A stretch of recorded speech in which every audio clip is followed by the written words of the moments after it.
Okay, so we are now live, and it took me a little while to straighten out exactly what I was going to be doing tonight, because unfortunately I contacted Sargon at the last minute to see if he was available, and he said yes, and then he said no and backed out, so I had to quickly change the articles that I was going to do for today, for this stream, because I originally was going to do it as a hangout. Well, first I was going to do it as a newscast, which I just go through news articles.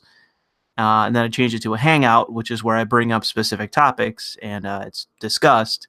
And then I realized once he couldn't do it, I was like, oh shit, I got to switch all these back. So that took a little bit because there's plenty of articles that I have selected to go through. Because there's actually quite a bit going on at the moment. For those of you that haven't been actually paying attention to the news, and I actually haven't covered everything, and I will not tonight, everything that there is really to talk about, and that's happened in the last 2 weeks, because there's actually quite a bit going on, and I'm not too sure how much I'm going to spend on the stream tonight, but I've been debating people today for quite a while on the Trump aluminum and steel tariffs. And I got to tell you that I'm really not finding the arguments convincing. I'm really not. They seem to be pretty fucking two-dimensional and hollow and disregarding numerous factors that would otherwise contradict them. But whatever, we'll get to that. So let me just, before we really get into this, let me just make sure that this actually got sent out, because I've been told by people that there seems to be some sort of problem lately on YouTube with notices going out. Let me just double check Twitter. Okay. Okay, so we're good to go. Now, let's see here. Where do I want to start with this? Because there's actually quite a bit to go through. So let me just find... Unfortunately, I didn't structure these articles. I guess we can start with this one. This is more amusing, but it's at least news. It's from the middle of last month, but it's still something that I thought I would touch on. Okay. So, for those of you that don't know, I did a video that many found boring, where I talked about the potential chance that Kirsten Gillibrand, Andrew Cuomo, etc., may run in 2020 against Trump. And I took the time to actually give people my knowledge of Kirsten Gillibrand as someone that worked with her for a certain amount of time. Some people appreciated it, some people didn't, and I can tell you that you will when it turns out that in the end I am right. I have seen Styx Hexenhammer say it. I have seen Ben Shapiro say it. I have seen, was it Tucker Carlson? Maybe Tucker Carlson. I can't remember correctly or not, if he said this or not. But I have seen several people, including the ones that I just mentioned, with the exception of maybe Tucker Carlson. I think he may have at least implied it, that they believe Andrew Cuomo, and I have heard this name specifically, Kirsten Gillibrand, as posturing to run in 2020 against Trump. So the reason why I'm mentioning this article right here, even though it's a bit dated, is the fact that Kirsten Gillibrand is not going to run for president in 2020. And the reason is that she would struggle to win her own home state. She would not win easily this state because, number one, she has bad name recognition, and those that know her don't really like her that much. Because once upon a time, she used to be more conservative. She was said to be from a rural district in New York, from upstate New York. She was once more conservative, more rural-based in her politics, and she has completely abandoned each and every one of those beliefs in favor of just downstate bourgeois progressivism. And one of the issues with that is that it plays for downstate politics, but in order for you to run in a national election, you have to have actual widespread appeal. And the fact is that she doesn't have that. She doesn't have widespread appeal. Neither does Andrew Cuomo. You know, there's not a lot to Kirsten Gillibrand in order for her to run. She's not charismatic. She is a white female, but I don't know if anyone's been paying attention, but Trump won married white females. So even there, she doesn't have any kind of advantage. If Hillary Clinton, with all her name recognition, is going to lose the vote to Trump, so is Kirsten Gillibrand. And everyone was saying how much of a misogynist and a chauvinist and et cetera, Trump was. It didn't prevent him from beating Hillary Clinton on women when she campaigned as the first female president. You know, it worked in part for Obama, but Obama had a lot more going for him than Kirsten Gillibrand or Hillary Clinton ever will. So Kirsten Gillibrand, and I want you to quote me on this, Kirsten Gillibrand is not going to run in 2020. She is not going to run in 2020 because she knows, and every sane person that she's surrounded by will tell her, she will get smoked. She will get smoked in the primary. She will get smoked in the general if she should somehow, by a miracle, win it. She is not a strong candidate, and she is not a strong politician. She's moved up a level, but she is not in any position where she could possibly take on Trump. So anyone that tells you that she is a contender is full of shit. They don't know what they're talking about. They really don't.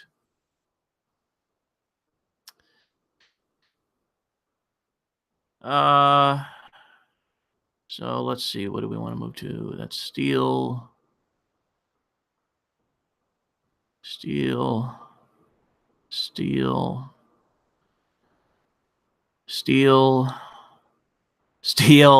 God damn it. Okay. Now I got some other articles here. God damn it. I have too many steel articles. Okay, so we can go to this one. Let's click to this, and we will click off the Politico article. So, for those of you that didn't see, and I was hoping to get Sargon in to talk about this, Sargon had some sort of scheduled or event that he was going to debate, and apparently he uploaded the limited debate they did have onto his live stream channel with an objectivist at a college in the UK, somewhere in the UK, I think in England. I don't quote me. But had a little bit of a... Oh, actually, this is the wrong fucking article. Whoops. Hold on. Here it is. Sorry. Wrong article. Let me move that over here. So, yeah. Sargon was to have a discussion or a debate with an objectivist, Yaron Brook, at... where the fuck was it? It's right in front of me and I can't see it. King's College, London. So, yeah, it was in the UK. So, for those of you that haven't seen it, there's plenty of videos going around. I tweeted a bunch of shit talking about it. I'm not going to play it because it's super loud. But basically what happened is that some Antifa members there were either to protest Sargon or the objectivist. And it appears to be Sargon. Like, I've seen it reported in other outlets that specifically they were there to protest the objectivist guy. I saw Ben Shapiro did a segment on it, and he only really talked about the objectivist guy. And from what I saw, they left that guy alone completely, and they immediately got in Sargon's face.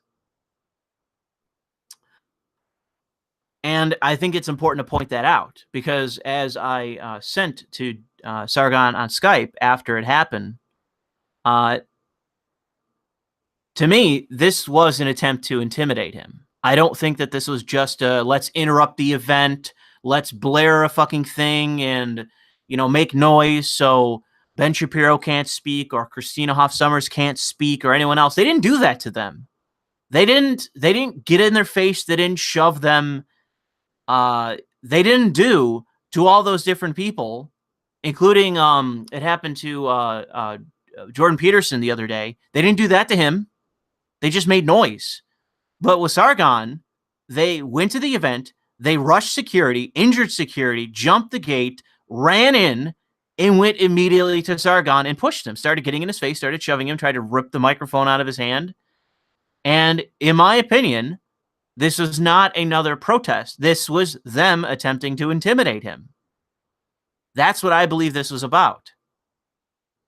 Now, obviously, considering what happened with Chad Liberal in the suit, who, or maybe not liberal, I think he might be a libertarian or objectivist, but the Chad guy in the suit who fucking beat the shit out of the one Antifa guy, like, this was not something that actually went in their favor. I think that this was ultimately a loss for Antifa, especially when, fucking Sargon's going to start doing videos with their flag posted in the background as a trophy. I think what that counts as is an incredible loss on their part and an embarrassment. So I found that pretty funny. Oh, Chad guy was a conservative? Yeah. Oh, well, what can you do? He was there with some kind of fucking trap, so I'm surprised by that. But you never know. With the new right, you never really know what's going on with them.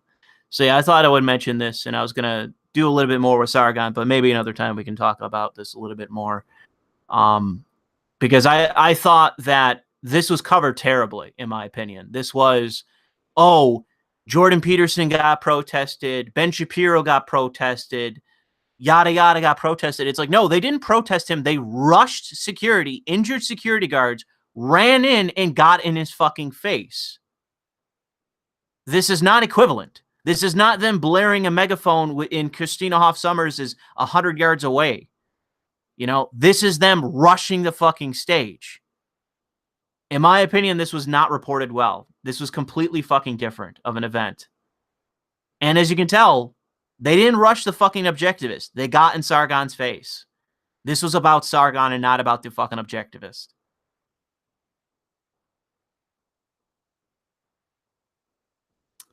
And I linked to this originally. It was the wrong article, but this was another important thing that happened at the beginning of March, which was also very scary. This is a very scary thing to happen. But based on Destiny's false claims against Sargon's channel, like a channel that he no longer has, and I don't even remember the name of. I know if I asked him, he would say. But yeah, and it says the update says that. But it was on another channel that Sargon once had that got taken down because of Destiny flagging his videos. And that's whatever. It was a long fucking time ago. The debates that he had with Destiny were a long fucking time ago. But out of nowhere, YouTube just suspends his fucking whole account. His whole Google account suspends the entire fucking thing. And I don't think I've seen that happen to other people. I know that people had their channels taken down. They've had their videos put in limited state. Sargon just had that happen to him. He had one of his videos put in limited state. I've had people warning me that, my Twitter is now being shown as censored or sensitive material, and that it's been like on and off for a while like that. And I've had people warning me that could happen to my channel or whatever, that I should be looking out, that I might get banned. But in my opinion, this is something completely different, because The only way Sargon was able to get around this, the only way, because Twitter, or rather YouTube never contacted him, he had to use his connections as being a big name to find somebody that was either associated with or was themselves a trusted flagger on YouTube and use them to basically get into his account to basically contest the strikes and therefore allow him back into his channel.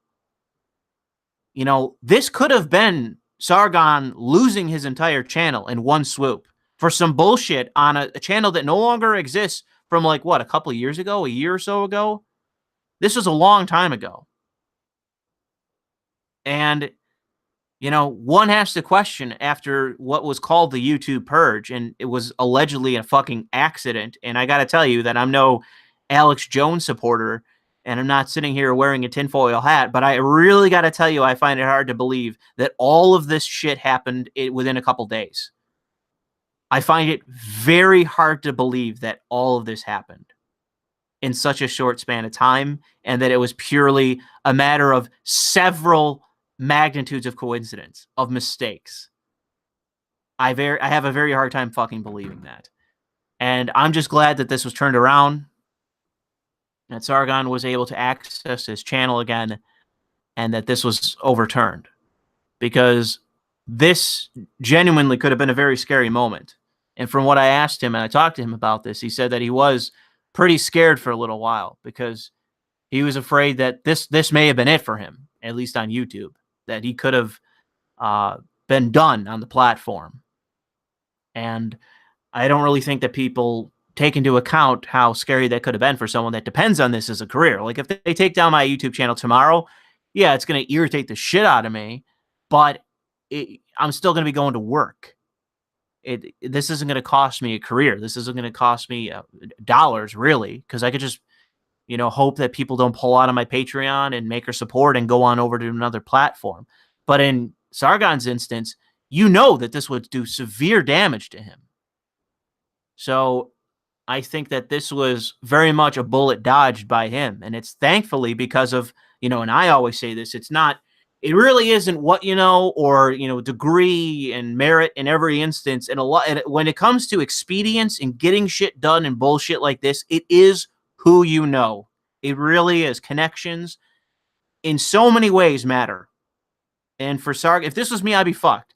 But Sargon thankfully has enough connections and he knows enough people and he's a big enough guy in terms of his audience and people who know him that he can, you know, send a DM, send a private message, contact somebody he knows and get a response and get it taken care of.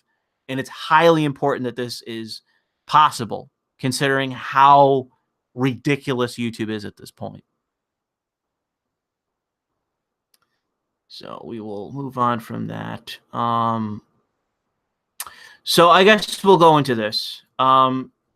So I lost probably 100 subs, somewhere around 100 subs, maybe a little bit more than that. After I made a video basically saying that I am done with the Western industry, that I think it has crossed a certain point, and it has been there for a while now, but I just kind of accepted it at a point. I don't think the Western industry is coming back. Now, I'm going to offer the obvious contrary to this in a second, but just stay with me for, you know, the sake of getting through this. I don't think the Western industry is coming back. I don't think that there's this, like the whole notion of there's going to be a crash tomorrow. I've always disagreed with that, and I still do, because I think it's just a pipe dream, and it's what people want. They want there to be a shock to the industry and for it to start again. It's not happening. It's going to be a continuous decline because, and I've said this before, and people agree with me on this because they know it's true, there are enough people that buy enough EA games, Ubisoft games, Activision games, etc. There's enough people that buy their games for those companies to continue and to be profitable indefinitely. I can't tell you when they are no longer going to be profitable. When EA got in trouble for Battlefront 2. Their stock tanked for, I think, 3 days. And then rebounded in a fucking day. Failure doesn't matter in the gaming industry at this point. Because all they're going to do is they're going to say, well, we're just going to fucking... We're going to wait. We're going to gouge the consumer in this game that's coming up, this game that's coming up, this game coming up, and we're going to completely make up for our losses. And gamers are not going to do a fucking thing about it. They're going to buy our shit and they're going to like it. And they're going to buy the next fucking dog shit sequel too. So we don't have to fucking change. And if 100 people are going to unsubscribe for me because I'm here stating my opinion based on the facts, that's fine. But it doesn't change the facts. You can get mad at me. You can say that I'm full of shit. You can say that I'm throwing in the towel, whatever else. I'm not wrong. I'm not wrong. And from there, we are going to move to this example. Oh, sorry, I didn't even touch on this. So this is actually going to be the video that I'm going to do. I tweeted about this earlier, where I'm going to talk about the gaming industry, basically indirectly. And this is going to be, or actually I can't highlight it because of this. Actually, did they say it on here? No, they don't. Anyways, Trump is not the only Republican that has a problem with video games. And one of the common talking points that I heard from years was that it was the Democrat Party that's going after games. It's the Democrat Party and the leftists that are terrible on free speech, terrible on free expression, and the right is the last bastion of free speech. Get ready. Get ready.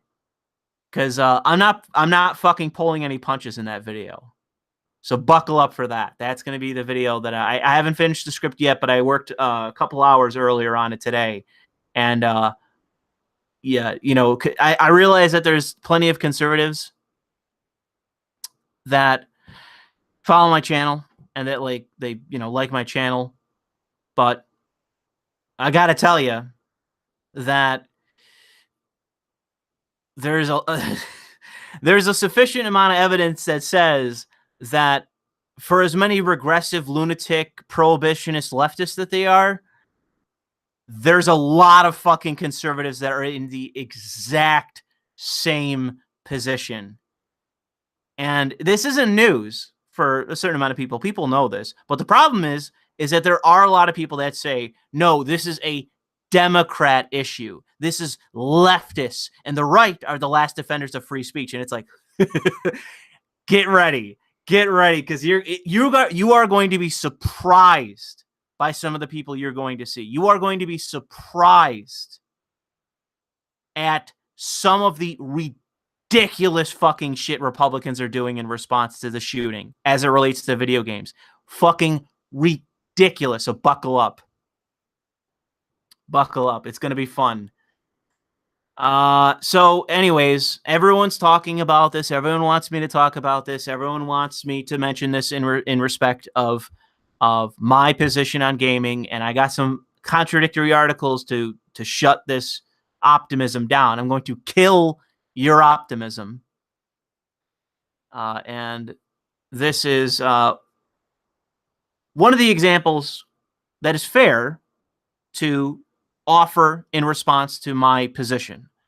All right. This is a fair rebuttal to me in that, God, what is it? David or Daniel? I'm sorry. I keep forgetting this fucking guy's first name. I probably scrolled past it. God damn it. It's just the channel catch up. I can't remember this guy's fucking name. Developer Varva, who's maybe the head, I can't remember, of Warhorse Studios. Daniel, okay, thank you. Of Warhorse Studios, created their first game, and they are an indie company, so don't give me any of this shit about, they're whatever it is, like AA or whatever the fuck. They are specifically a indie developer.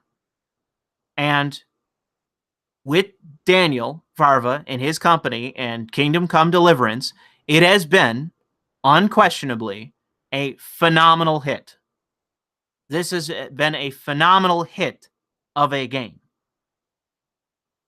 It has, days ago, I don't even think this article is the latest article that actually would say so. Or actually, no, this is from, sorry, I got the wrong article. This is from February. Since this game launched, it has sold well over 1 million copies. This was like, how was it, like a week or two ago? I can't tell you how many days ago it was that they even hit 1 million sales, but this is a phenomenally successful indie game. And it is a indie game, in my opinion, that is worth regarding. It's not some 16-bit fucking piece of shit on Steam Greenlight that somehow is going to save the fucking industry. No, this is a true indie game that is comparable to a AAA game. That is a phenomenal hit. This absolutely is an example that would, and I said it's a fair example to say why I could be wrong in terms of my pessimism towards the gaming industry. We got to remember that this guy is fucking Eastern European as shit, as far as I know. I'm not, are Czechs fucking Eastern European? I think they are. Am I wrong? I need an update from European people or anyone in the know. Let me know if this is considered Eastern European. And if that's the case, I'm not sure if this really counts, in my opinion, in terms of the Western industry. This is another fucking insane outlier coming out of Eastern Europe. Now, that doesn't underscore or dismiss this company's insane success. It really doesn't. This is an insanely successful indie game. But in the long run, in the totality in which we're speaking of the Western industry, in the long, if you look at this as a whole, this is an exception, in my opinion, that proves the rule. Now, there are notable exceptions. There may be a few, but the fact is that Daniel Varvra and Kingdom Come Deliverance is not going to save this fucking industry. I bought the game myself, mostly for political reasons, just because I want him to succeed, and I want the rest of the industry to suck my fucking cock. But I don't think this is going to save it. And we're going to get into my reasoning as to why. Why I think this is just an outlier. Why I don't think that this is somehow going to cement the rebound of the Western industry. Why I think that. And this is not the article. Hang on, this is one, but let me find the... Okay, here they are. Okay. So this article came out in late February. And you have to understand that this is not a developer at BioWare. This is not the head of the ESA who was called for similar things. This is not somebody that we've all heard before. This is the head of Xbox.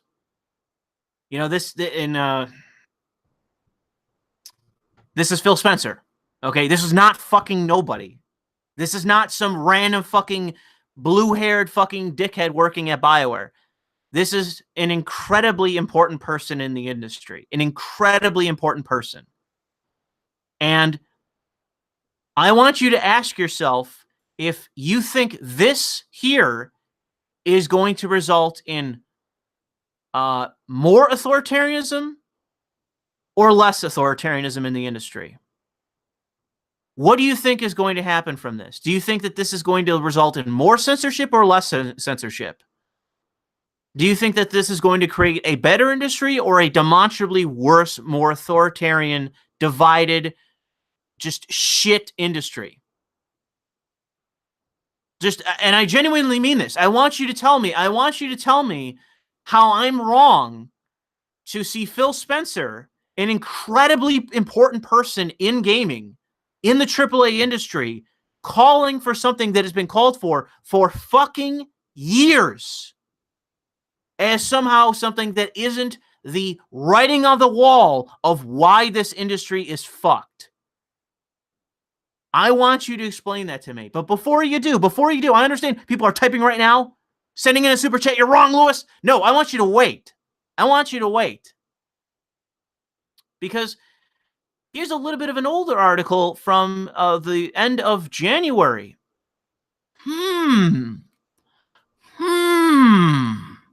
This sounds really similar.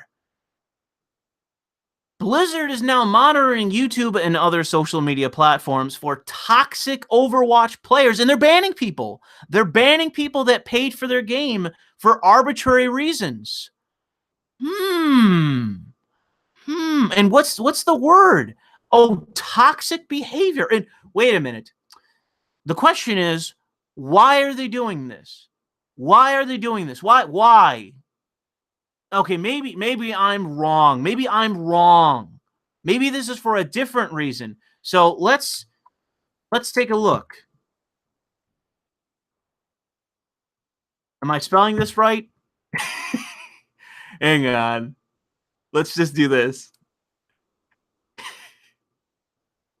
Okay, I was spelling it right. Let's take a look. Is it in this article? It's not in this article. Well, that's a. Let's take a look here. Let's see. I figured it would be. I probably should have checked this before I started, but I was hoping that it would be the exact same fucking language because it's for the same reason.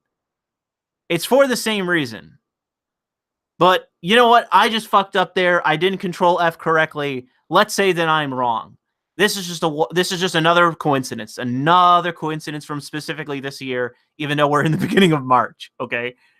Another fucking major company, another major game, AAA is shit. Just a coincidence. Not gonna matter. Okay.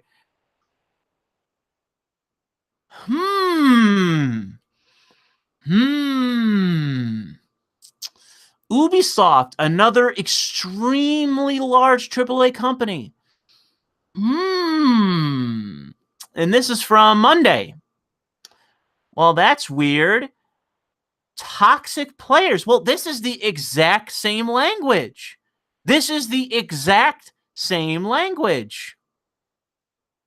I'm having a problem understanding this.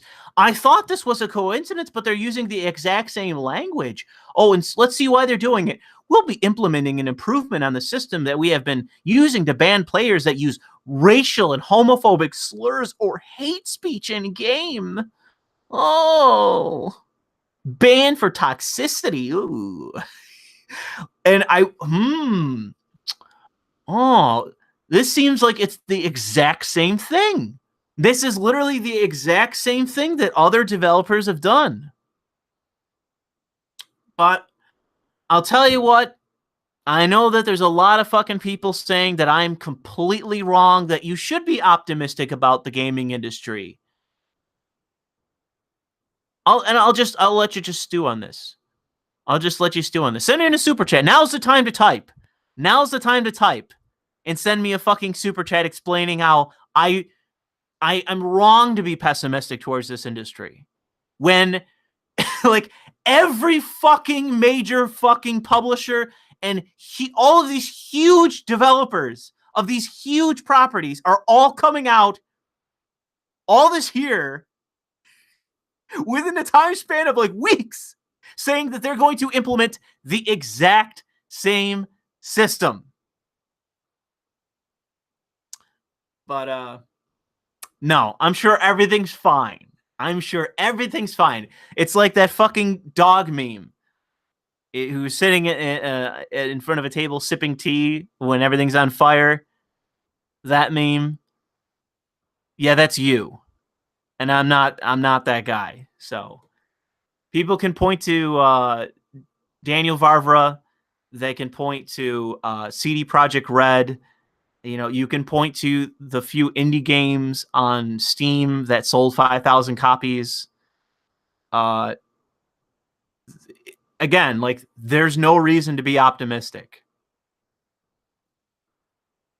Because I got to tell you, as I said, I prefaced this with, they're going to sell millions of copies of every different game. FIFA, Call of Duty, blah, blah, blah, blah, blah, going on the line. They're going to sell millions of copies of those games, and it's going to float their fucking companies indefinitely. So unless you have something to prove to me that contradicts that, then you got nothing. You really don't. You're not going to be able to dissuade me unless you have some serious proof that this is going to matter. Especially when EA can suffer the losses of every fucking shitty BioWare game that's come out and just eat it. Not even care. They don't even care of the losses they're suffering. You know, explain to me why I'm wrong. You know, it's the fucking Crowder meme. That's me. I'm the Crowder meme. You know, convince me.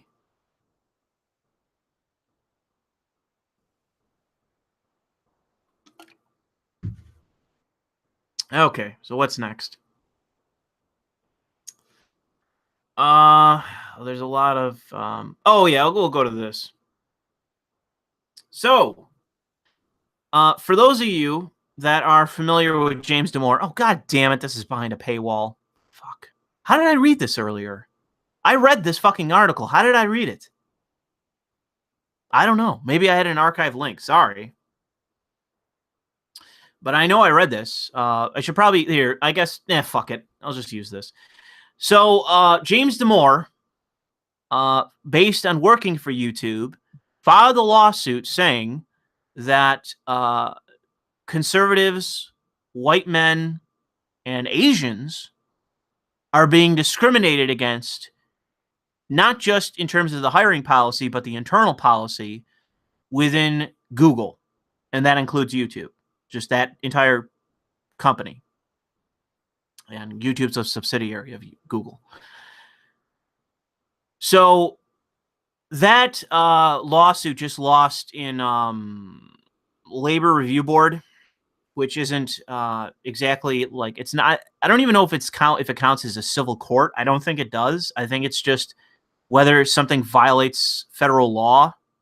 It lost there for a reason I couldn't fucking explain.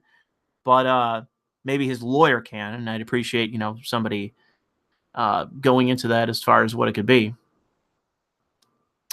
But this article, which is from the 1st of this month, is a whole nother person. And it's by a guy named Arnie Wilberg, even though it's hard to see here, and I can't highlight it.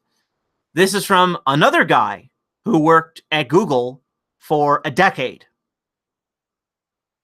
And in that time, he alleges literally the exact same shit. Literally the exact same shit as Damore. So with this, one of the things I have to ask is, how many fucking lawsuits need to happen before a private company can actually suffer a loss for actively discriminating? Like, if this was Ku Klux Klan Incorporated discriminating against blacks openly, why the fuck? I mean, who would not expect for that company to be like shut down, scuttled, like oppressed by the government as much as possible? Who would not expect that to happen?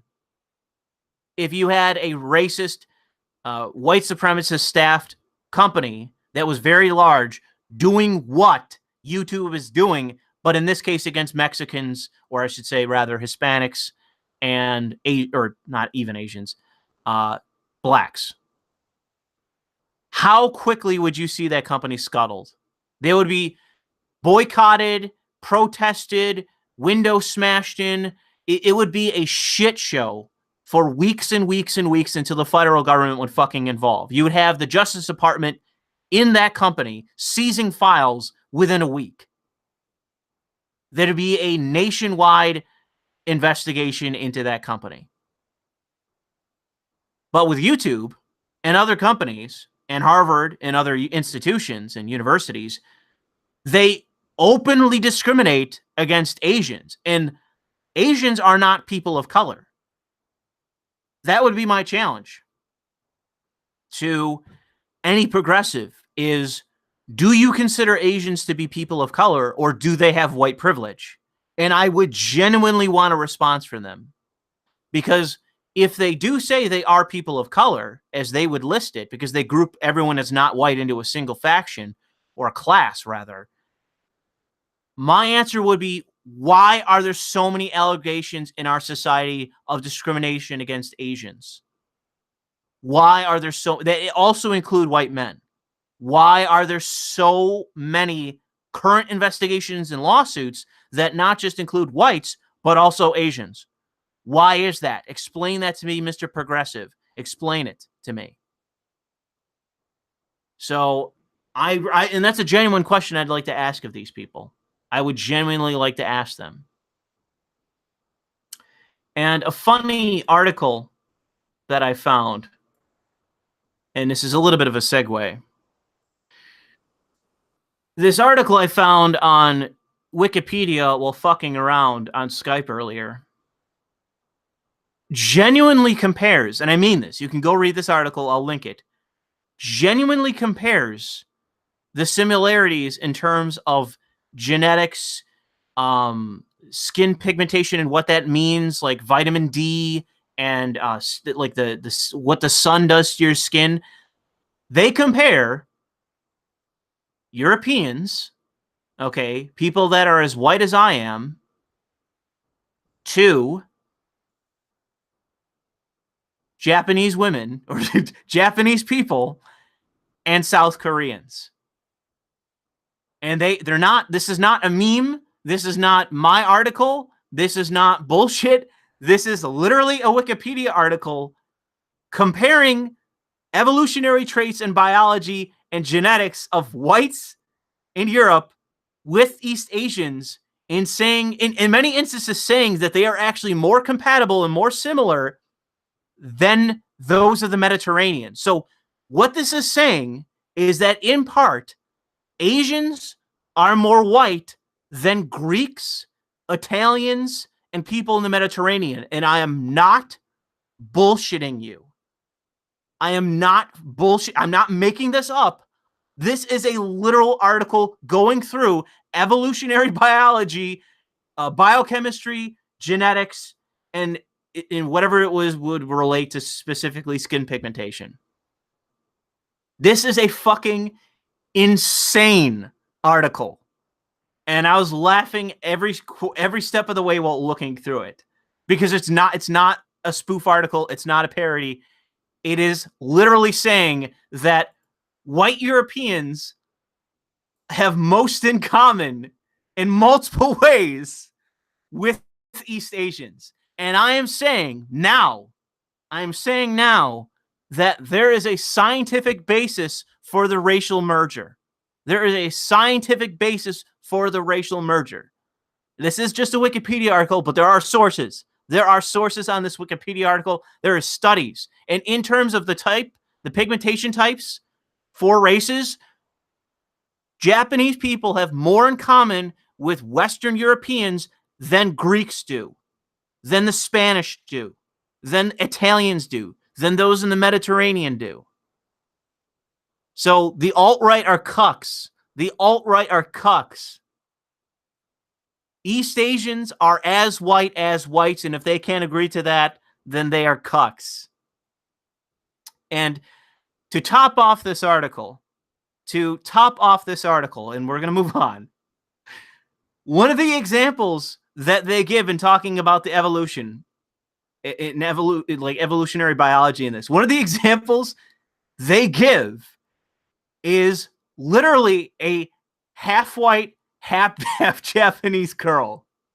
That is literally the example they give in terms of the similarities of the biology and the genetics between whites and East Asians. Literally that. A half-fu girl. And I am not making this up. This is literally a fucking article. So I invite all of you to go read this and understand the legitimate and in-depth science that is done that legitimizes the racial merger between whites and East Asians. There is science behind this, and anyone that says again anything opposed to this is against science and is a cuck. That is my opinion on the matter. Yeah, we can move to this one. It's definitely out of left field.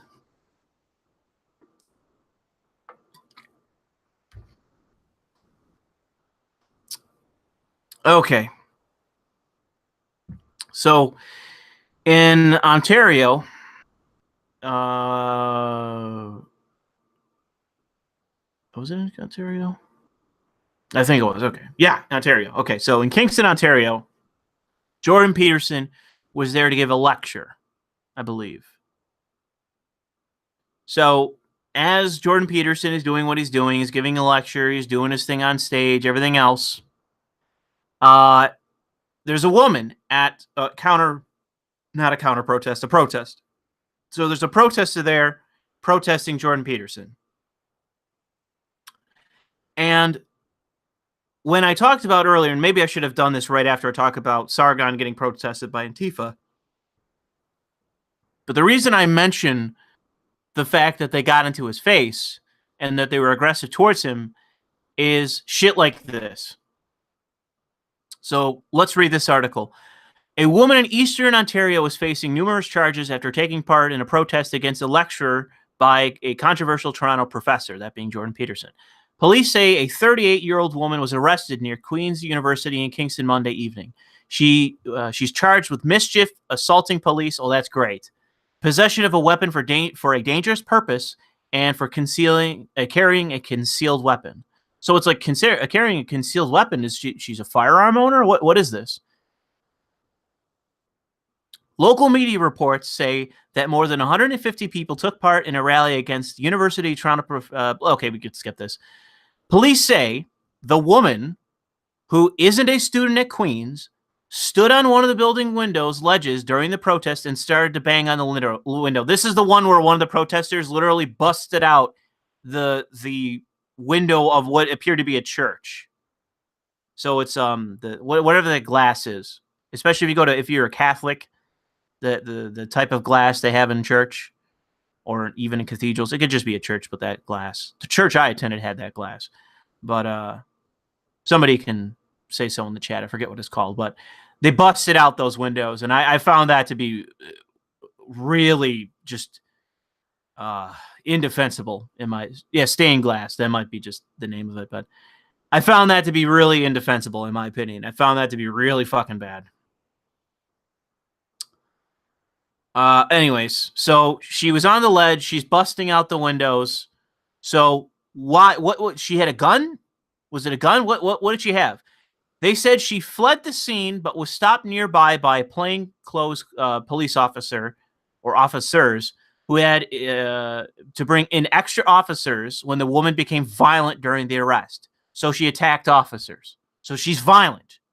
She's a violent, insane, property-damaging fucking protester. Probably Antifa. Police add that she tried to kick out the cruiser's window while she's transported. Holy shit. Okay, so she's fucking crazy. Dude, this chick is fucking 38. What are the chances she has a fucking child? I don't think it's very high. Okay, so here's this should be the top fucking line of this article. Okay, ready? Officials say officers searched her backpack and found a weapon. Was it a gun? What was it? A metal wire with handles, commonly known as a garrote. She literally had a fucking garrote. Like, she's skulking around this university like she's fucking Agent 47. And that she's gonna literally garrote fucking Jordan Peterson. There's no reason you bring that weapon unless if you literally want to slash somebody's neck. Okay? It wasn't a bottle. It wasn't a Pepsi can. It wasn't an umbrella. It was literally a fucking garrote. It only has one purpose, It's not an umbrella, and it's not even like you can say she has a right to carry because it's a gun. She has a right to carry. Sure, yeah, she has a right to carry. It's a gun. Unless police say this is a no guns area because of violence, whatever. She literally smuggled a garrote in and was trying to break into the building. She was literally trying to break into the building. In my opinion, like, I think they should go a step further. Like, there should be some kind of charge, not just against her assaults against police and property damage and resisting arrest and everything else, which I don't even think they charged her with. She was literally trying to get into the building with the intent to use a weapon that she was going to smuggle into the building. So, yeah, this is insane. This is insane. And I tried to say to Sargon, who laughed off the entire thing that happened to him, I haven't sent him this article yet. I'm going to send him this article because this is insane. Like, these people are fucking homicidal. There's no other way to put it than that. These people are fucking terrorists. Terrorists. How else can you put this? How else can you describe this?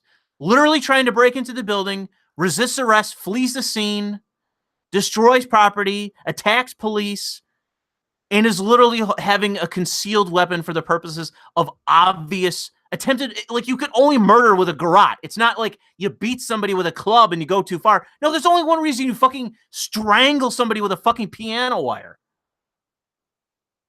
These people are fucking terrorists. So we'll move on from that. I see a lot of people reacting to that in the chat, and I'll take a moment before we move to the next article to pound through some super chats. So we have Mobile Crusader, who says normie money ruin games. Yes, it's not the only fucking thing though. Oh fuck, I'm blank. Cosplayers. Go watch my video.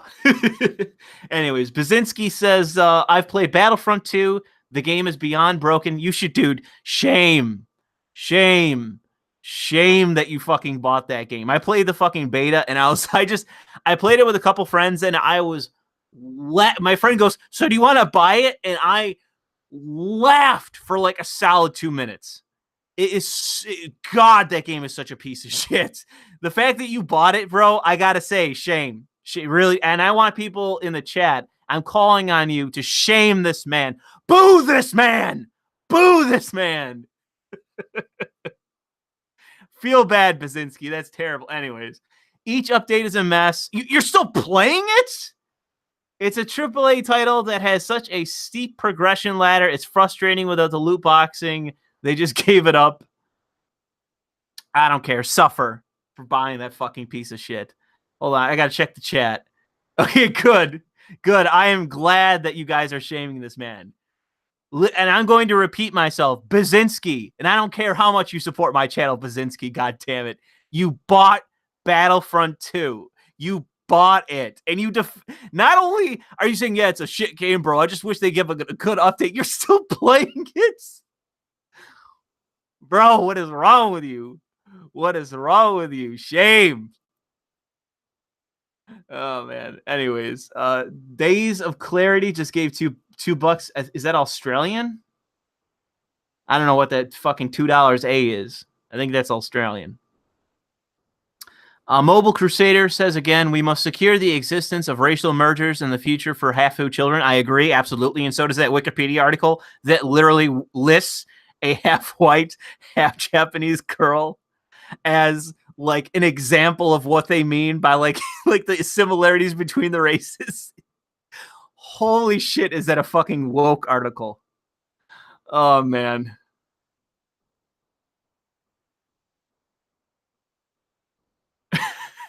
Fucking chat's crazy. People calling him a faggot. Oh, Jesus Christ. I don't know. Let me scroll up to see if you actually responded at all. It's just an endless shaming. Stockholm syndrome. Oh, Jesus Christ. See, this is what happens when you're fucking Brazilian. You're sitting in your favela and you're just like, do I get out of the favela or do I buy Battlefront 2? And then you realize that you're part of the local paramilitary group, and you say, I got to go with fucking Battlefront 2. The perks of Brazil.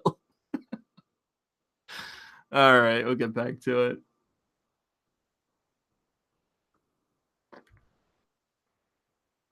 Okay.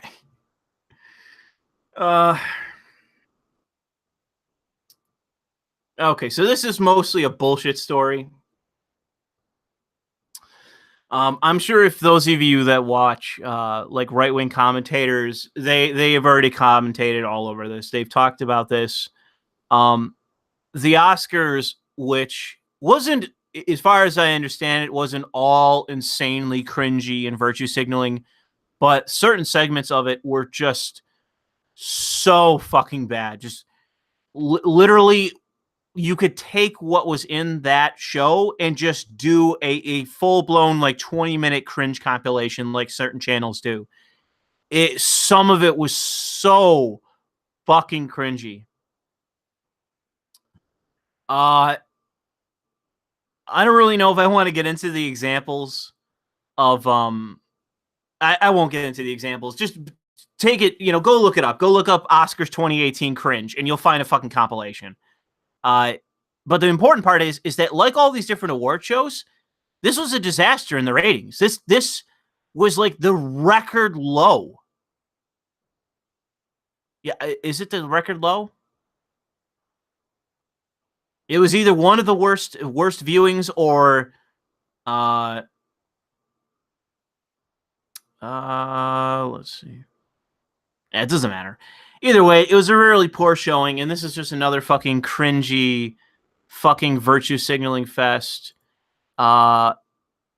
Which it doesn't do anything. Like I don't know what's wrong with Hollywood. Like they just refuse to step back. They refuse to step back and say, like, maybe it's us. Maybe we've been in Hollywood. We've been in California too fucking long. Maybe it's us. They refuse. They just double down, triple down, quadruple down, centuple down, continue on from there. It's fucking terrible. But I just don't. I don't even know where to go with it. It's just nothing but a cringe fest, and it's fucking insufferable. It really is. It's hard to watch. Like I hate cringe compilations. I can't take them. They're awful, and this is fucking one long one. It's terrible. So I guess we'll. There's only so much left to talk about.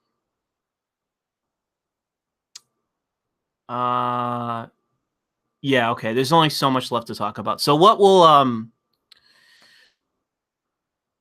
do is start with this article because there's two topics left in large part. So when it comes to conservatives and the video that I'm planning on that I'm scripting and I spent today scripting, it's not going to be the video. I still have yet to come up with what I want to do as a solution for the video I want to do with conservatives, because in large part there are several aspects to what conservatives believe that are very hard to argue against from my perspective.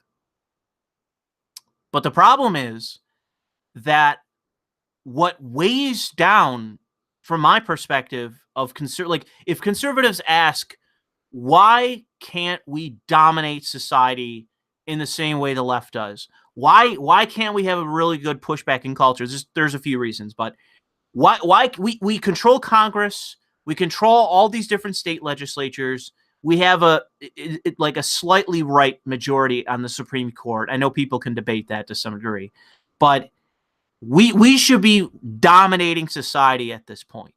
And conservatives ask, why aren't we dominating in the way that we should otherwise be? And I know it's very easy for a lot of different conservatives to just do what conservatives want you to do. Like a lot of conservatives, what Mitt Romney wants you to do, what Joe Scarborough, John McCain, etc. Just go from there. Ben Shapiro, even to some extent. I know people love to fucking glorify him, but he's not on your side. If you're a Trump voter, a Trump nationalist, Ben Shapiro's not on your fucking side. He has a lot more in common with Romney and John McCain than he does you, by the way. Just FYI. But in either case, the thing that is the anchor around the neck of conservatives is not leftists. It's conservatives. If you want to know why you're not seeing the wall up, you're not seeing everything you fucking dream of, it's not Democrats. It's not leftists.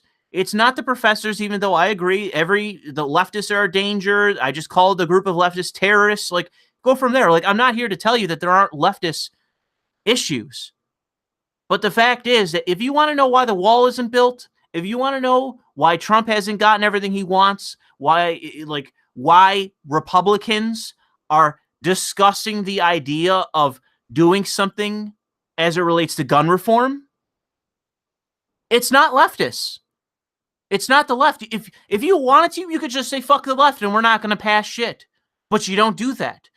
And who's saying that things need to happen? It's other conservatives. It really is other conservatives. And that's one of the things that I want to say in that is not to say like part of it is going to be, here are these different things that I don't like about conservatism. Here are these things that I can't stand about conservatives, and they're hypocritical in these ways, and they're arrogant in a multitude of ways. Here are these things about conservatives that I don't like, and just generally. But the thing is that I recognize that whenever you hear people screaming about the left, it's like, yeah, the left does stupid shit. But if you want to know why certain things don't happen that the right wants, it's because of other conservatives. It has nothing to do with Democrats. It has nothing to do with the left. It's other conservatives. And I just wish that more conservatives would say that. And the thing is, I know there are tons of conservatives that, like, there's a conservative that somebody sent me who wants the Republican Party more than anything to die. He hates the Republican Party. He wants it to fail. He wants to collapse. There are plenty of conservatives that can't take it anymore, that hate the Mitt Romneys, hate the John McCains, and all the rest. You know, they can't stand them, and they can't stand the Republican Party. And the reason is because for anyone that voted for Donald Trump, it's real easy to just point to the Democrats in the minority and say, oh, it's the Democrats. And it's like, yeah, but the Republicans have the majority. The Republicans genuinely have the majority. And the wall could be up. They fucking greenlit $700 billion fucking dollars for the Defense Department with I don't even think they needed any Democratic support to get that through. And they still had it anyways, obviously, because they need their kickbacks. But you could pass $85 billion in a second. The Congress can do that. They don't even give a shit about the deficit at this point. But what's stopping it? It's not the deficit. It's not anything. It's just the fact they don't want it. Conservatives don't want the wall. And I'm going to repeat myself. Conservatives, not all, but a certain portion, don't want the wall. So you can scream about the left, you can scream about leftists, you can scream about Democrats. Conservatives are the ones blocking you, and it's because they have a vested interest in the status quo. One more time, conservatives that are against the wall and other things that Trump wants and what you want, they have a vested interest in the status quo. We're going to move on because I really don't want to repeat myself.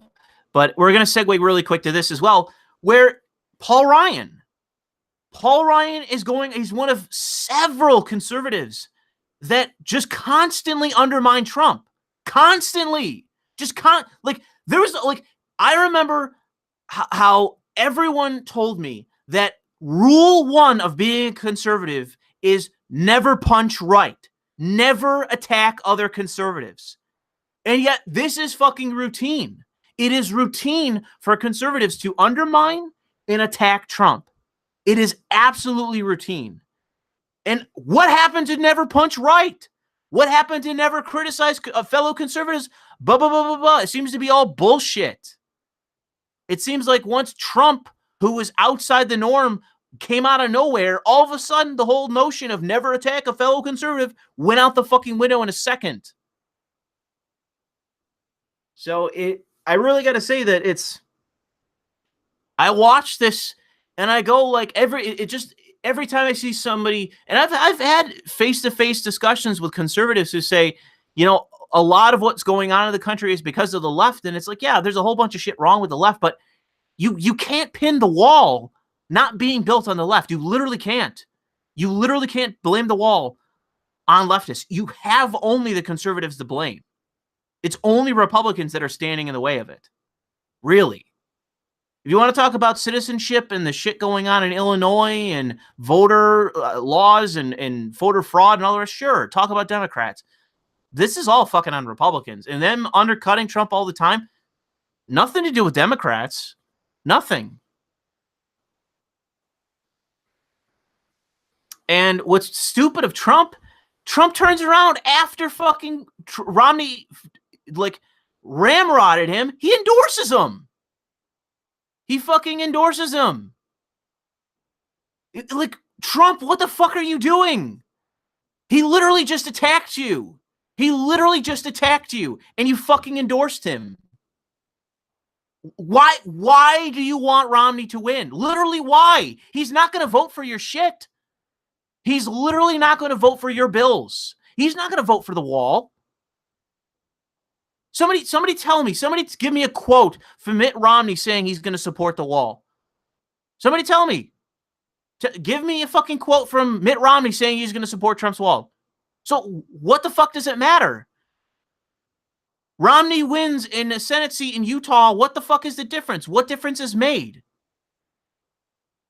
It's like, really, like I understand the frustration from certain conservatives who just can't take it, because it's like, you have this guy who's being constantly undercut, who had a populist message, beat what the candidate everyone thought was certain to win, beat her, wins office, comes in with a mandate, and they do nothing but try to undercut him in that mandate because they agree with the status quo.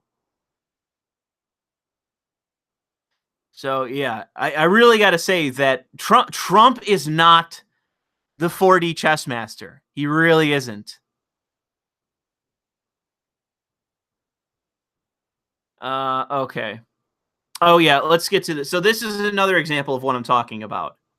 This is another example of what, like, this whole, you don't punch right. Conservatives stand in lockstep. They don't attack their own. It's bullshit. It's bullshit.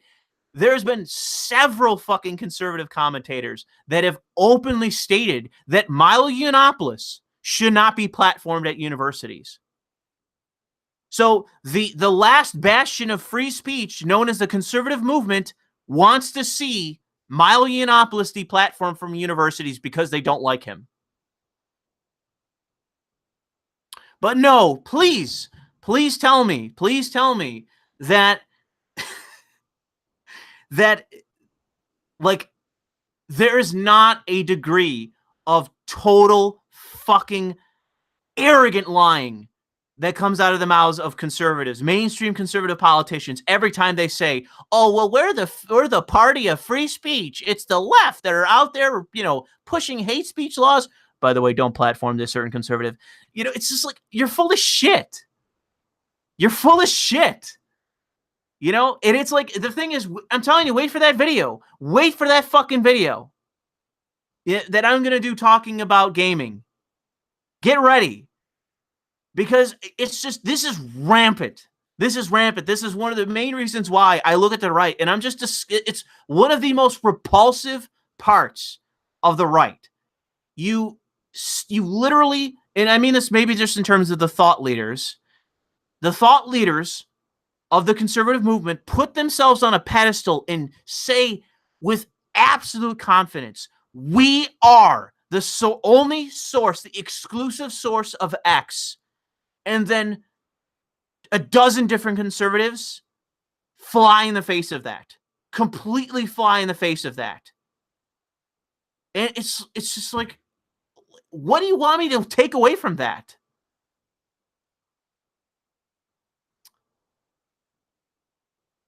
But anyways, I guess we can move on to the main, not really the main topic of this, but one of the serious parts of this. Let me get to the super chat. 1,000 of whatever the fuck that is from Anders Gonzalez says Chile was the bulk of Oscar audience because trans. I'm not sure exactly what you mean by Chile and being the bulk of the audience because of trans. But sure, okay, whatever. And Bazinski says, have you played Modern Warfare 2? Yes, I did a long time ago. I think you ran by my house in the favela map. Also, join my Coke Death Squad, Kill Commies. Thanks for the super chat, Bazinski. I was wondering where I saw, like, have you played Modern Warfare 2? I was wondering where you're going with that. I didn't see it until the last second. A new school shooting happens. Oh, okay.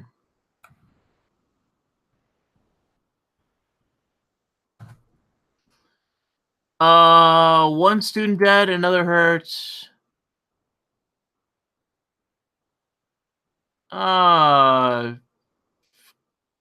It says it might have been accidental. Okay, so I'm not gonna report on that. It's one person that got shot. It looks like it was an accident. All right, so anyways, moving on from deplatforming Milo Yiannopoulos from the Weekly Standard, known leftist outlet.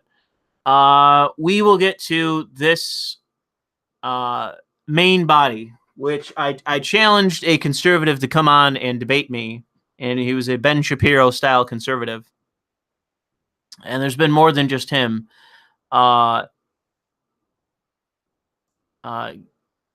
Giving me shit over my support of Trump imposing steel and aluminum tariffs. Actually, wrong fucking starting article. I spoiled something. Where's this starting article? No. Okay, fuck it. We'll just start with this. I guess I didn't fucking save the article that I was going to start with, where he announces the actual tariffs. So with Donald Trump, he has announced, and at first I wasn't sure how serious he was, but right now the Trump administration is renegotiating NAFTA, otherwise known as the North Atlantic Free Trade Administration, or Act. Administration. I'm thinking of like fucking like an alphabet soup agency for the government. Or agreement, actually, not even act. Anyways, so they're renegotiating NAFTA, and Trump, as they're doing that, has said that he is going to impose tariffs. I believe the numbers are 25%. Yeah, 25% on foreign-made steel and 10% on foreign-made aluminum. So, as far as I understand it, we still have a very powerful aluminum industry, but we have lost like 20-something% of it, and that has gone, as far as I can tell, just to China. So we lost a serious chunk, nearly a quarter of our aluminum production. It just went straight to China. But otherwise, we have all the aluminum production here for the country, as far as I understand it. So aluminum is not that big of a problem, and it's probably why there's only a 10% tariff on it. But steel, as far as I can tell, is really the thing that's been bleeding out of this country, and that China has been flooding the market with. China's been flooding the market with cheap steel. So after Trump announces this, a deluge of fucking articles saying that this is basically the end of the economy came out within hours of this being news.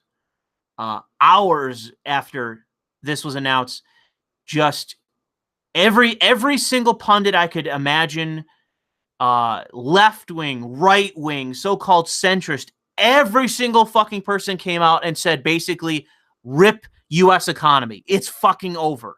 It's over. U.S. economy is fucking dead. And it's like, no, it's two goods, two materials, aluminum, and steel. That's it. That's all he's announced is going to be to have a tariff against it. That is literally it. To say that this is somehow going to fucking ruin the U.S. economy is ridiculous.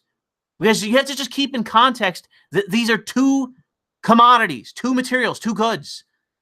And yes, this has a lot of shit that comes from it. Steel and aluminum is used in a lot of different things, but just keep it in check.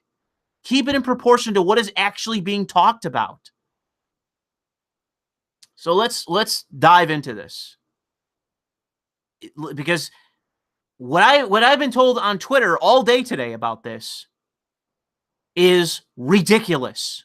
The arguments that have been said my way arrogantly, not by everyone, a few people genuinely, and we went back and forth, but a few people just arrogantly, smugly, just stating, oh, Louis, you're a fucking total economic ignoramus. This rip U.S. economy. This is over. You are going to see prices go up 1,000%. You're going to see mass layoffs. You're going to see closures of plants, blah, blah, blah, blah, blah, blah, blah, blah. It's like, no, you're full of shit. You're full of fucking shit if you think that this is really going to somehow damage the U.S. economy. You know what's going to happen? Stocks went down. Oh, stocks went down. Some people are going to lose their investments in Chinese fucking steel. Who cares? Who cares? I don't give a shit that investors are going to lose some money on Chinese steel. I don't fucking care. And the fact that you do says more about you than it does me, because this is a windfall for U.S. labor. This is good for U.S. labor. You know what else is going to be good for U.S. labor? If we actually start doing serious deportations and build a wall and we constrain our labor pool. Oh no, some investors are going to lose money. Oh, profits are going to fall because wages are going to go up. Oh my God. Oh my God, guys, open borders. We need open borders because the companies just aren't making enough money. Investors don't have a fat enough dividend. Don't you understand economics? If you literally don't have open borders, then you are literally going to see every company in America go overseas. That's how economics works. Just ask Ben Shapiro, apparently. God, this is such a joke. Oh, or automation. If you close the borders, automation, come on. And one of the best resignations that I love, supposedly this was being planned for months, but I don't believe this. I don't believe this, that this was out of the blue or pre-planned. I do believe that this was the final straw for Gary Cohn. So Gary Cohn is a Democrat. And I say Democrat because he's literally the head of Goldman Sachs. That is literally what he is. He's a New York Democrat. And it's like, sure, yeah, he's a Democrat in the same way that fucking Rockefeller was a Democrat, in the same way that fucking George Soros is a fucking Democrat. He's a Democrat, sure. Oh my God. But anyway, sorry. He's leaving the administration. Good. Fuck Gary Cohn. Fuck Gary Cohn. I'm glad he's leaving Trump's economic advisory board or whatever the fuck. His top economic advisor. Good. Get the fuck out of the White House. You piece of shit, internationalist, full-blown corporatist, like literally the biggest fucking corporatist in America.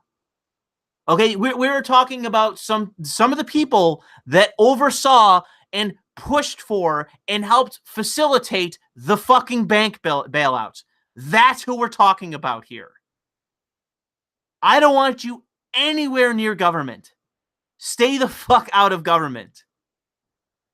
So anyone that sees this as a loss for Trump, that should tell you something.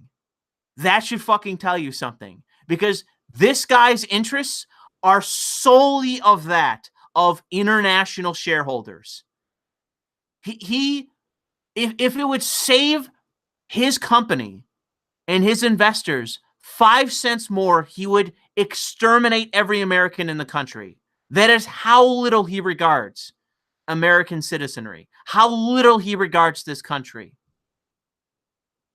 These people, like, people have to understand this. These people are internationalists. They are not nationalists. They don't see patriotism or acting in the interest of the nation in any way as something that they should have to do.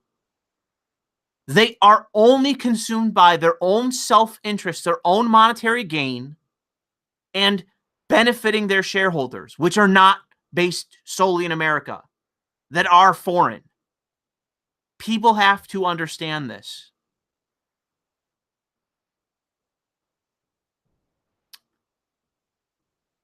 So yes, this was the big thing. Like, right after he announced it, I believe this is either the same day or the next day.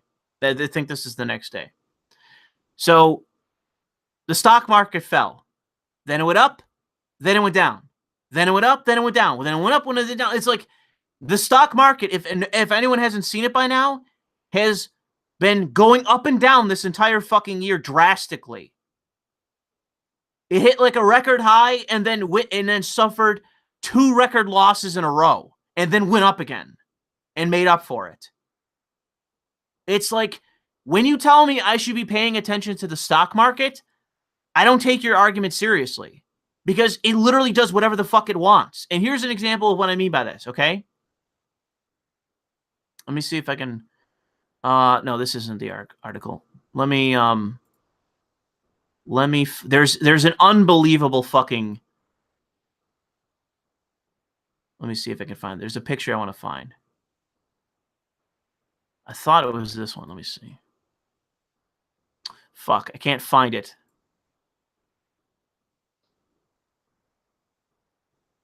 I thought maybe it was this video. I forget which. Or actually, was it this? No, it wasn't. Okay, I can't find which picture it was. But there was a picture, and it had one of the people losing in stock value as U.S. Steel. And U.S. Steel is one of the main supporters of these tariffs. So their stock went down, and yet the CEO goes on CNBC and is basically sucking Trump's dick for minutes on end.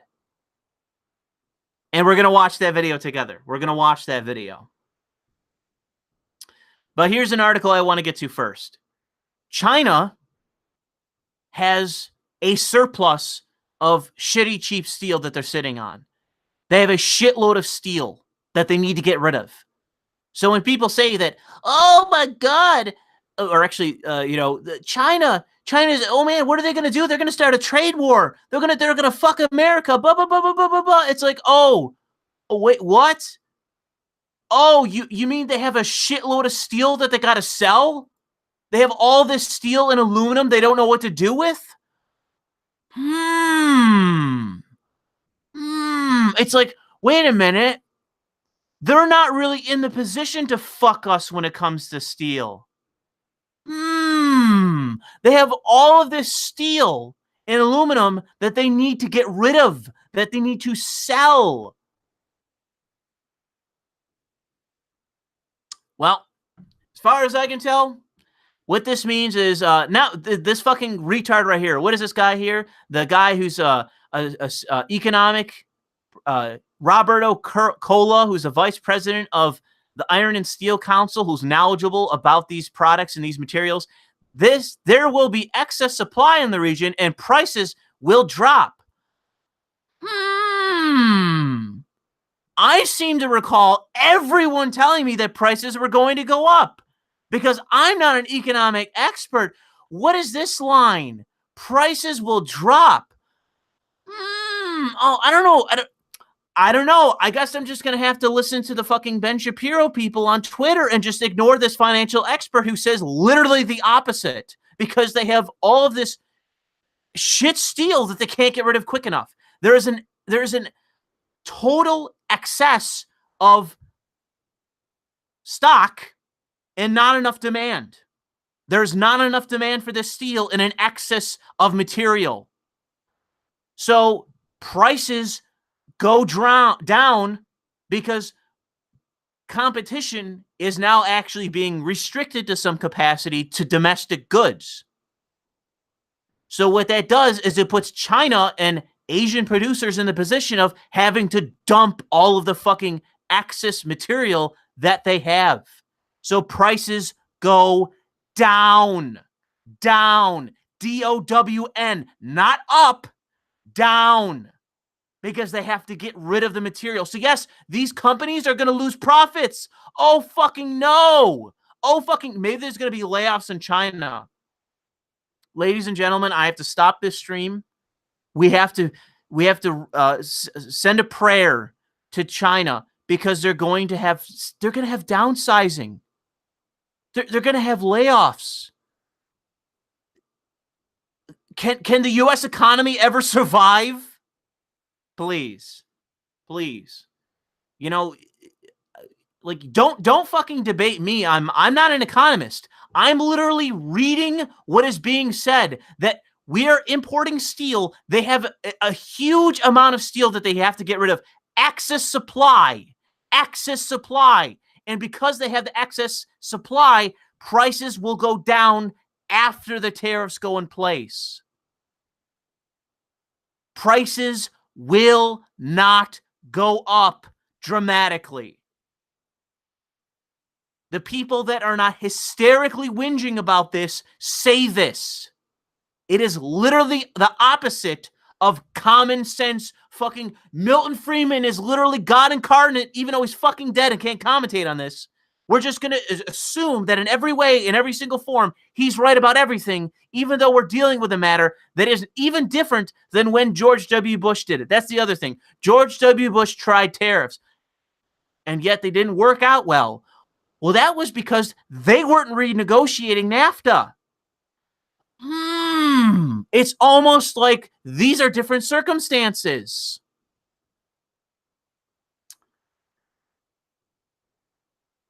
So we are going to move from that to okay. So we'll go to the EU real quickly. Okay. I said this on Twitter the other day. The EU is not in any fucking position to start a trade war with us.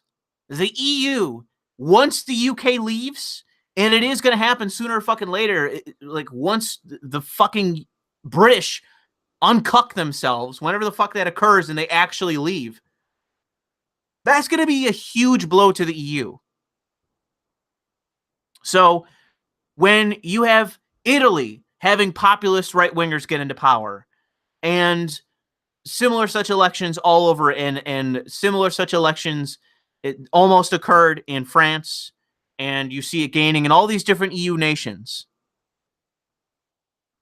The EU is not in any fucking position to have a trade war, quote unquote, with the United States. We would fucking destroy them. We would decimate them. We would suffer the losses of their trade war. They would suffer the losses. We would be able to incur it because we're the largest economy in the fucking world, and they would go through such a fucking insane recession. They would never fucking rebound. If they went to, like, do it. To the EU, if you want to start a trade war with us, do it. You will fucking not survive it. Start a trade war. I'm telling you. Those of you that are European, call your unelected representatives in the EU. Tell them to start a trade war with the United States. Tell them to do it. Because they will never fucking survive it. I guarantee it. They're in no position to be able to survive a trade war with the United States. And I've heard other people say the exact same thing. Even the people that are critical of the tariffs, I've seen say the exact same thing. That the fucking EU will not survive the trade war with the United States. So by all means, fucking do it. I am calling your bluff. I am sitting here saying, I'm putting my cards down. Let's go. Show me your hand. Let's go. I'm all in. Show me your fucking hand. This is a fucking bluff. This is a fucking bluff. And only a total goddamn retard would fall for it. Only somebody that just doesn't want the status quo to change. They're the only ones that would ever fucking believe this. The EU would not survive a trade war with the United States. Period. Period.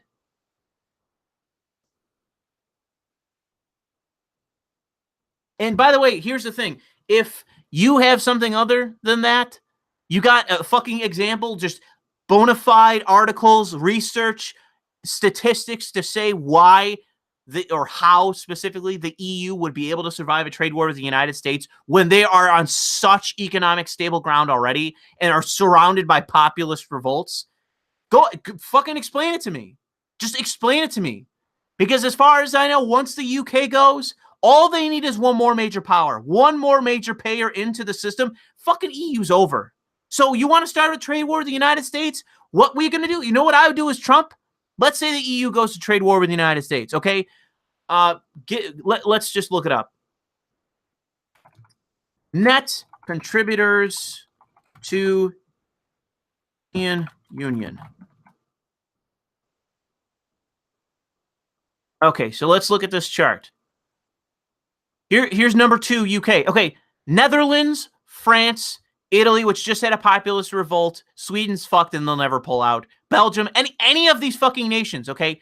Go to the Netherlands, go to France, go to Italy, go to Sweden, go to Belgium, go to Denmark, and say, not only will we not give you tariffs, we will incentivize you to trade with us and give you a sweetheart fucking deal for the next 20 years, the next 50 years, what the fuck ever it takes.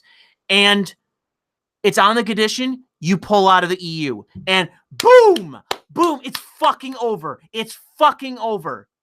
EU goes. You are losing this much of your budget. All it takes is this or this or this. Any of these other nations go, you're fucking gone. You're gone.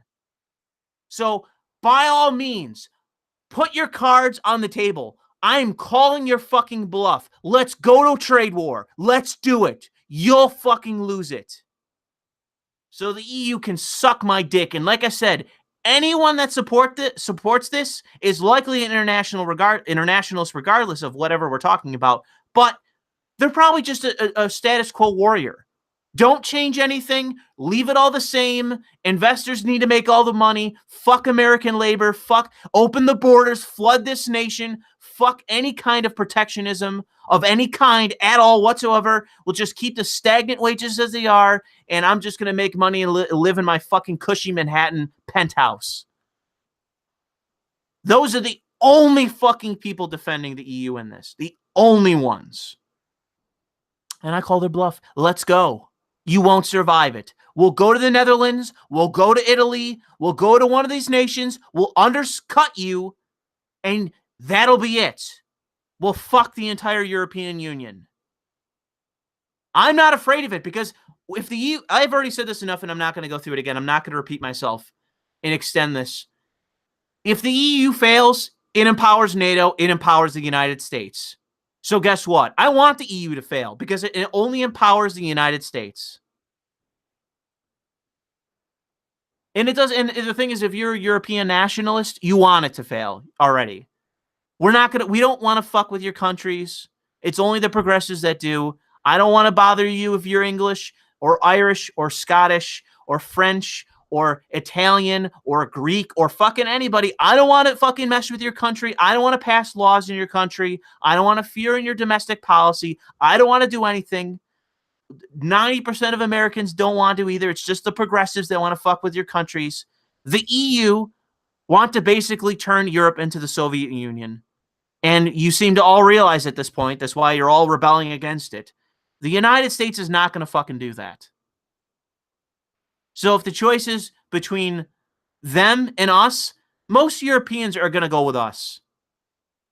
And I think that if the EU collapses, I wouldn't be against bailing out the Greeks and helping them refinance, or bailing out the Spanish and helping them refinance, and the rest. We can help out Europe. We can try to refinance their fucking issues. You know, I think the United States can try to help individual nations. You come to us, we can try to help you to whatever degree that we're willing or able. The EU is just going to bleed you dry. They don't want to help anybody. They just want to bleed you dry.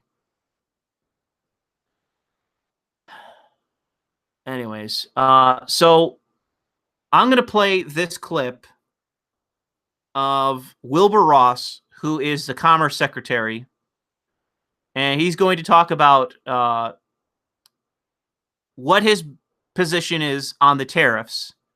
And then we're going to get to the CEO, because I think the CEO of U.S. Steel really makes some good points about the tariffs.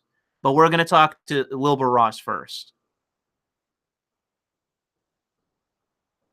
Here's a can of Coca-Cola. Coca-Cola has 3 cents worth of aluminum in it. So if that goes up 10%, that's 0.3 of a cent.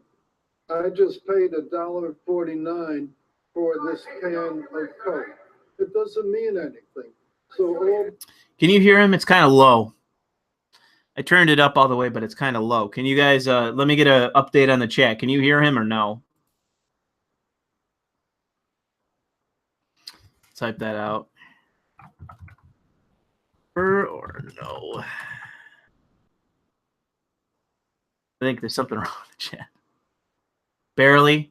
It's too low. Okay, we'll skip past Wilbur then. It's a good video, and you can go watch it. Okay, we'll move on. I think this one's louder, so we'll watch. Oh, there's a commercial. Shit. Oh, we'll watch a fucking commercial first. Pick a room on the app before you arrive and skip the check-in line. This is not a hotel. This is an experience. Make experience your business Adobe experience. Adobe. That was too quick. We're really excited to be able to tell our employees in the community in Granite City, Illinois. Okay, so this is the CEO of U.S. Steel, who is he sits on the board of Lockheed Martin, which is a major fucking U.S. corporation. And he's also the former CFO of another massive corporation that I forget the name of. So let's listen to a CEO with Wilbur Ross, who's just sitting here like the old man that he is. Let's listen to a CEO, and I know there's going to be a lag in the video, but I'm going to do my best here. Explain why he's not saying that this is RIP U.S. economy. Excited to be able to tell our employees in the community in Granite City, Illinois, that we will be calling back 500 employees. This feels like the beginning of a renaissance for us. We're finally doing the right thing for American workers after decades of unfairly traded steel into the United States. So we're really happy and delighted to share with everybody that we're getting back on track after so many years. So what I need is an explanation of why this guy is wrong. When his stock went down, U.S. Steel stock went down after Trump announced the tariffs. This guy is coming on television, and you'll see it in a few minutes. This goes on for a couple minutes. He sucks Trump's dick. And what I want is an explanation. I'm not even going to say that this guy's absolutely right, that I'm absolutely right. I just want an explanation of why the CEO of a massive fucking company who sits on the board of some of the largest companies in this country is wrong to be saying what he's saying when he is ecstatic in sucking Trump's dick in favor of the tariffs. Let me know what it is. Mr. Burr, the Granite City facilities had been idled since December of 2015. What happened? What caused the idling? Well, it's the unfair trade. You know, if you don't have customers here to sell to and you can't make money, you have to shut them down. And we've seen our facilities go from 15 facilities here in the most recent years down to 7. Thing to remember. Oh, right there. Hold on. U.S. Former CEO of Caterpillar, which is, again, a massive fucking corporation.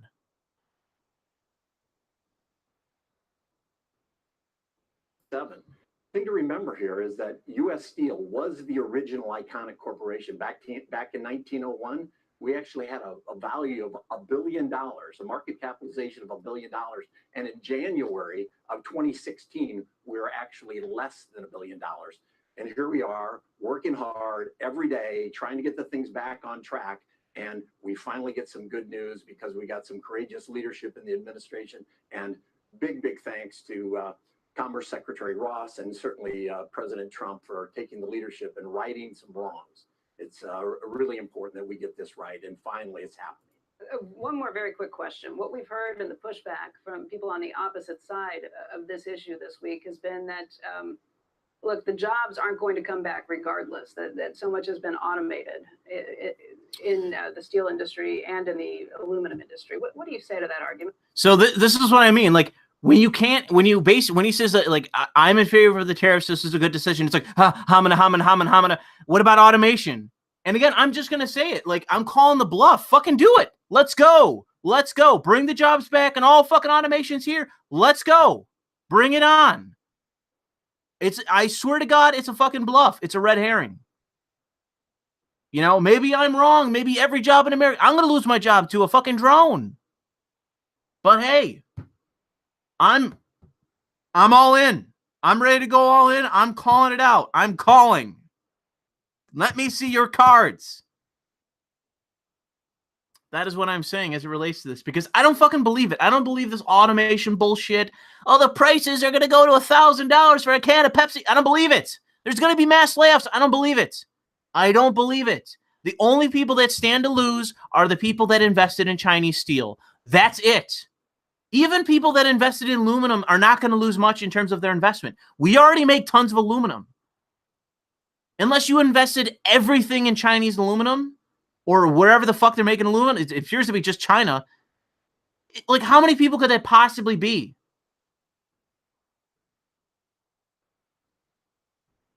So I don't believe any of this. I really don't. And if you have an argument against it, just explain to me why Commerce Secretary is wrong, why the CEO of all these former major companies, including U.S. Steel, explain why he's wrong.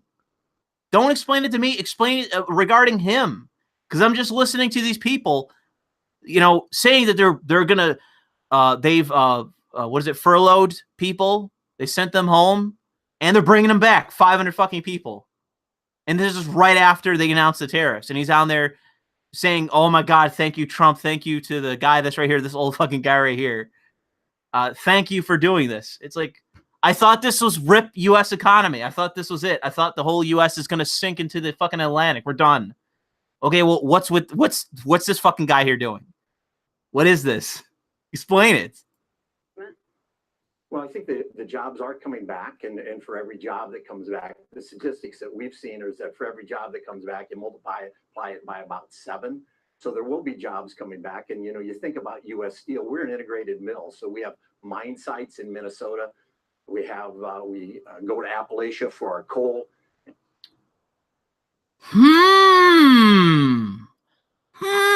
I seem to recall that was a promise of Trump's. He's going to do something for coal country. He's going to do something for coal country. And all of a sudden you have this CEO of a massive corporation on live television saying, yeah, we're going to invest more in coal. We're going to use more coal, and it's integrated in terms of what we do in the process of making steel or aluminum or whatever they plan to make. I assume steel, considering the name of the corporation. Well, maybe they're going to do more than that, but it's almost like this is multiple birds with a single rock. Seems like this is a flock of birds that Trump is taking out and is potentially setting him up. Like, if this spreads, if this becomes a trend, and I said this on Twitter earlier, if this becomes a trend and you see multiple American steel corporations bringing in more jobs and investing in other American industry, you will see Donald Trump and Republicans. Like, I know Republicans don't care about workers. They don't they fucking hate unions. They don't care about labor. Bring in the Mexicans, fuck American workers. That seems to be kind of a Republican mantra at this point. But if Republicans actually like winning elections, if they like winning Rust Belt states, this is the thing to do if you want to win them for eternity. If you want to win Rust Belt states for eternity, this is what you fucking do. It isn't just West Virginia. This is Pennsylvania, Ohio, Western New York. This is all of the Michigan even. This is all of these different states that are part of the Rust Belt. This is what they're craving. This is what they want. This is what they want to hear. This is what they want to see. And if it happens, you will win them for life. And the thing is too, and I'm debating how I'm supposed to talk about this, but it's like there's so much potential here. Like if you are a Republican strategist, I would basically be operating from the position of, okay, now that we've done this, how do we win the labor vote? How do we win union money? How do we get unions backing Republicans? How do we get the unions showing up and we get to do a speech in front of them? How do we win labor support? Because if you're going to get certain CEOs and you're going to get Wall Street money and also get union money, you literally have all the money. It's literally all the money. So how the fuck could you lose an election when you are literally getting all the money possible from those positions? You are literally getting Wall Street money, billionaire CEO money, and union money. Like, how do you lose in this fucking scenario? I just don't get it. Like, there's so much potential here. If you are a political strategist, there is so much potential here in terms of winning states that are otherwise blue and potentially putting a dent in New York. There's real potential there. I know that fucking Republicans just want to basically say, like, oh, like, fuck every state that's blue. Let's never, ever do anything there. Let's only collect, let's just focus on Texas and a few other southern states as our bulwark states and fuck every other state. That's not a winning strategy. That's not how you win national elections. That's how you lose national elections. You should be focusing on states that you may be able to turn over time. That's called long-term strategy. And if you come to Western New York and you say, we're bringing back steel mills, you go to old people and you say, remember the thing called Bethlehem Steel? We're bringing it back. We're bringing back these factories. We're bringing back these mills. We're bringing them back. You are going to win 40, 50, 60, 70, 80-year-olds that are Democratic voters. You are overwhelmingly going to turn them to your side. Even partisan Democrats, if you go there and say, we're bringing back in the mills, they will fucking turn to you in droves. And they're former union workers, if not current union workers. That brings in union money. They will finance your campaigns. There's so much potential here. But no, let's just write all this off and let's just focus on let's focus on Manhattan fucking, investors and overseas investors, and let's focus on winning small portions, small districts of red states. And it's losing strategies. It's a losing strategy. Like, the Republican Party, and I genuinely mean this, has no long-term strategy. They have no long-term strategy. The Republican Party is it's just a rudderless ship where they're sticking their asses out in the wind, hoping to turn in some kind of fucking direction. When it's like, no, hello, here's the direction. You could undercut the Democratic Party by trying to win the union vote. But no, fuck unions, fuck American labor. Let's suck the dick of corporations and lose the next election. That's what I hear. I hear a lot of that. I don't hear a lot of what I'm saying. And so when we bring back jobs, it has impacts on our surrounding communities. But the more important issue here is you got to be able to make stuff in the United States. And if you take away our ability to make things, to manufacture things, you don't really have a society. You just think about the way the UK was. You used to have a big manufacturing base. It went away. And if you don't make stuff, you can't have a strong country. You can't protect yourselves, and you go by the way of Greece or maybe Puerto Rico. We have to be able to make things in the United States. It's really important that we do that. That's the bigger issue. If you take away the steel industry, you're going to be held hostage to those outside this country, and you won't be able to take care of yourself. That's the real issue. Oh, it sounds to me like somebody's a nationalist. Oh, that doesn't sound good for business. That doesn't sound very good to me. You're a nationalist that cares about the country? What kind of fucking retard are you? You're supposed to be a head of a corporation. You're supposed to sell out the country. One area of the market could be flashing. Fuck off, CNBC. The way you make money in the country is you sell out the country. That's how, because I need to give a lesson to you, those of you that are fellow conservatives, such as I. The way that you are an American conservative is you cater to foreign interests. You cater to foreign investors. That's how you're a conservative. Only true conservatives don't care whatsoever about American citizens and only cater to foreign interests. That's how you're a true conservative. Yeah, and so like I said, I'll reiterate one more time and I'll move on. I want to hear from somebody how this guy is wrong. Watch this segment. I'll link it below. I want you to tell me how the CEO of this corporation is wrong when it comes to what he's talking about. So, yeah, that's it. I'm just leaving it there. I want some kind of fucking explanation. Not this fucking, oh, man, what about stock? What about the prices, the materials? Well, they're going to drop in certain instances.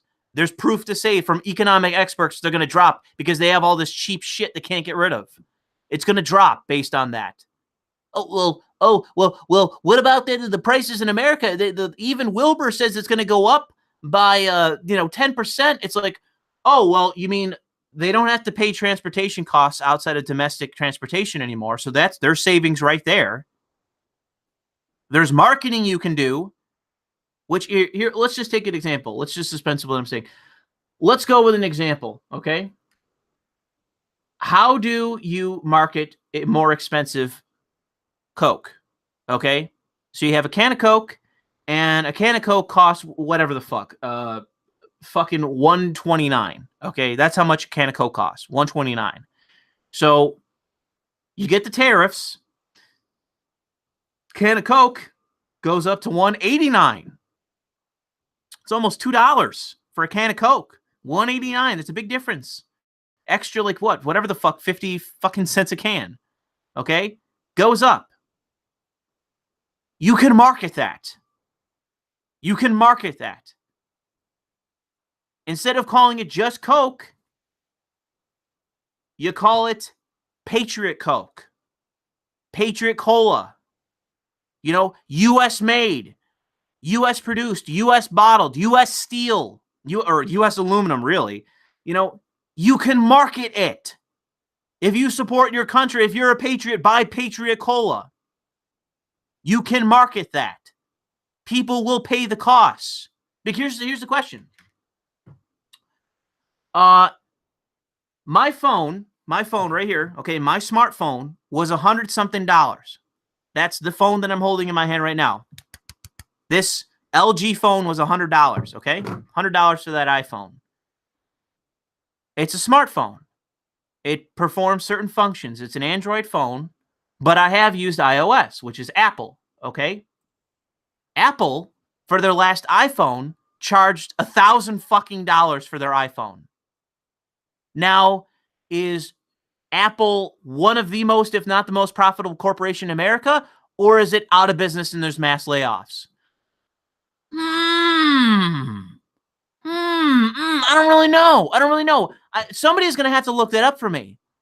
Apple may be out of business. You're telling me they're charging $1,000 for an iPhone when my phone is $100? There's no way that Apple stayed in business. There's no way. They're out of business, ladies and gentlemen. They've laid off. They've gone to, well, they already are in China, but they're over and done with as a company. They're done.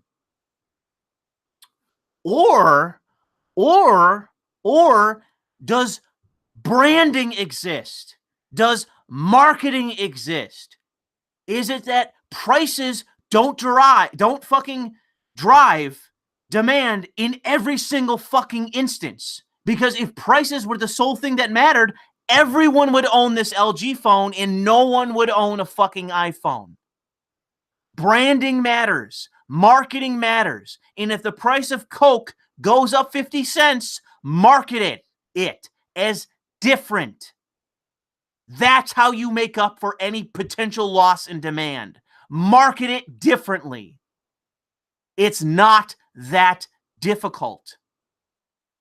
Innovate.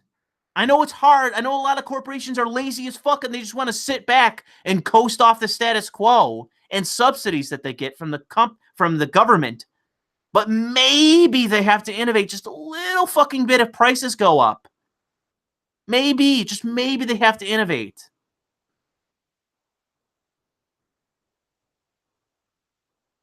So, yeah. And I want to hear a rebuttal to that. I want to hear a rebuttal to the idea of why prices going up by whatever percentage, 10%, 15% on a per can of Coke, is somehow going to doom Coca-Cola. It's going to doom the whole cola industry, the whole pop industry. It's all going to go away because aluminum went up fucking 10%. And there's no such thing as marketing or branding. There's nothing. That doesn't exist. I want to hear some kind of response to that. Because I think the arguments against the tariffs are fucking bullshit. I understand, yeah, tariffs can get out of control, prices can go too high, inflation can get out of control, blah, blah, blah, blah, blah, blah, blah. Whatever. I don't see those scenarios playing out. I see you fucking covering for investors in China. That's what I see. Just toadies for the status quo. For whatever reason, you're not even fucking investors. It doesn't affect you in any fucking way. Nothing. Other than, oh man, if some prices are going to go up and I'm going to have to pay 50 cents more. Blah. It's like, so then buy something else. Buy juice in a plastic bottle. Buy fucking Coke in a plastic bottle. Then you don't have to pay the more money. You have choice.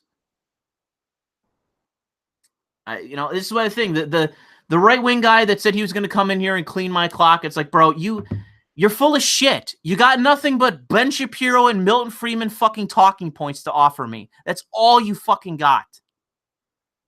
There's so much more to this than, demand is driven by prices. No, it's fucking not.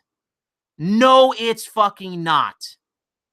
No, these companies are going to take on all these additional costs and just go out of business. Oh, really? Like all the corporations hiring diversity chairs and all this other different shit? Intel giving $300 million of fucking whatever? Oh, they just went out of business. No, they have money to burn. All of these different companies in America, especially the largest ones, have all of this fucking money to burn.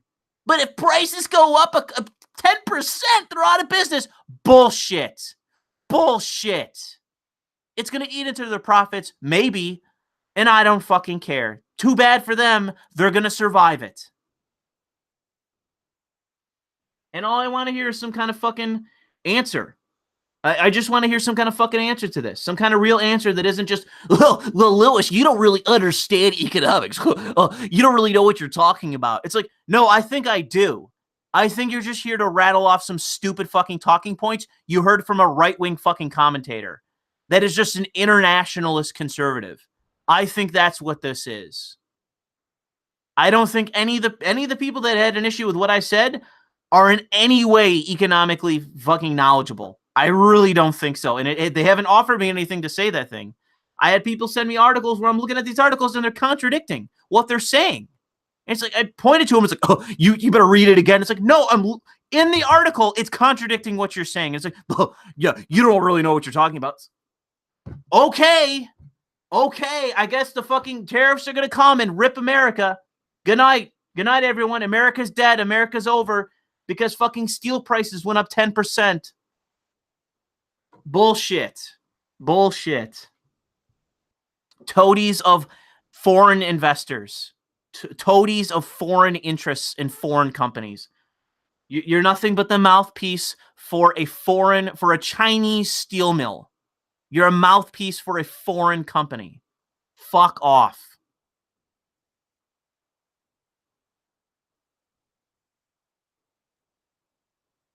So, I guess that's pretty much all I have to say on the matter, for at least for now.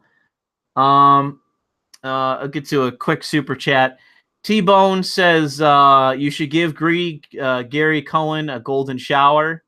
No, that's okay. I don't really want to involve myself with Gary Cohen. I really don't like him. I don't like fucking Goldman Sachs. They are one of the primary contributors to how fucked up our political system is because they just buy politicians. They have that kind of power and money. Or sorry, they free speech our politicians. Sorry, I got to remember the right wording. So I'm going to turn this over to the chat.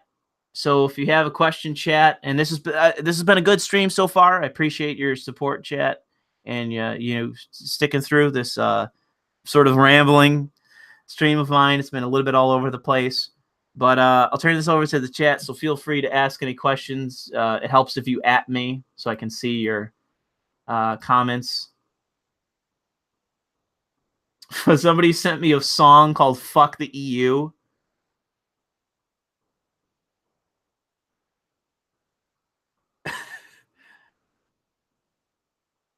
I don't really want to click that. Sorry there, David. I don't want to click that. Anyways, I gotta look back at chat.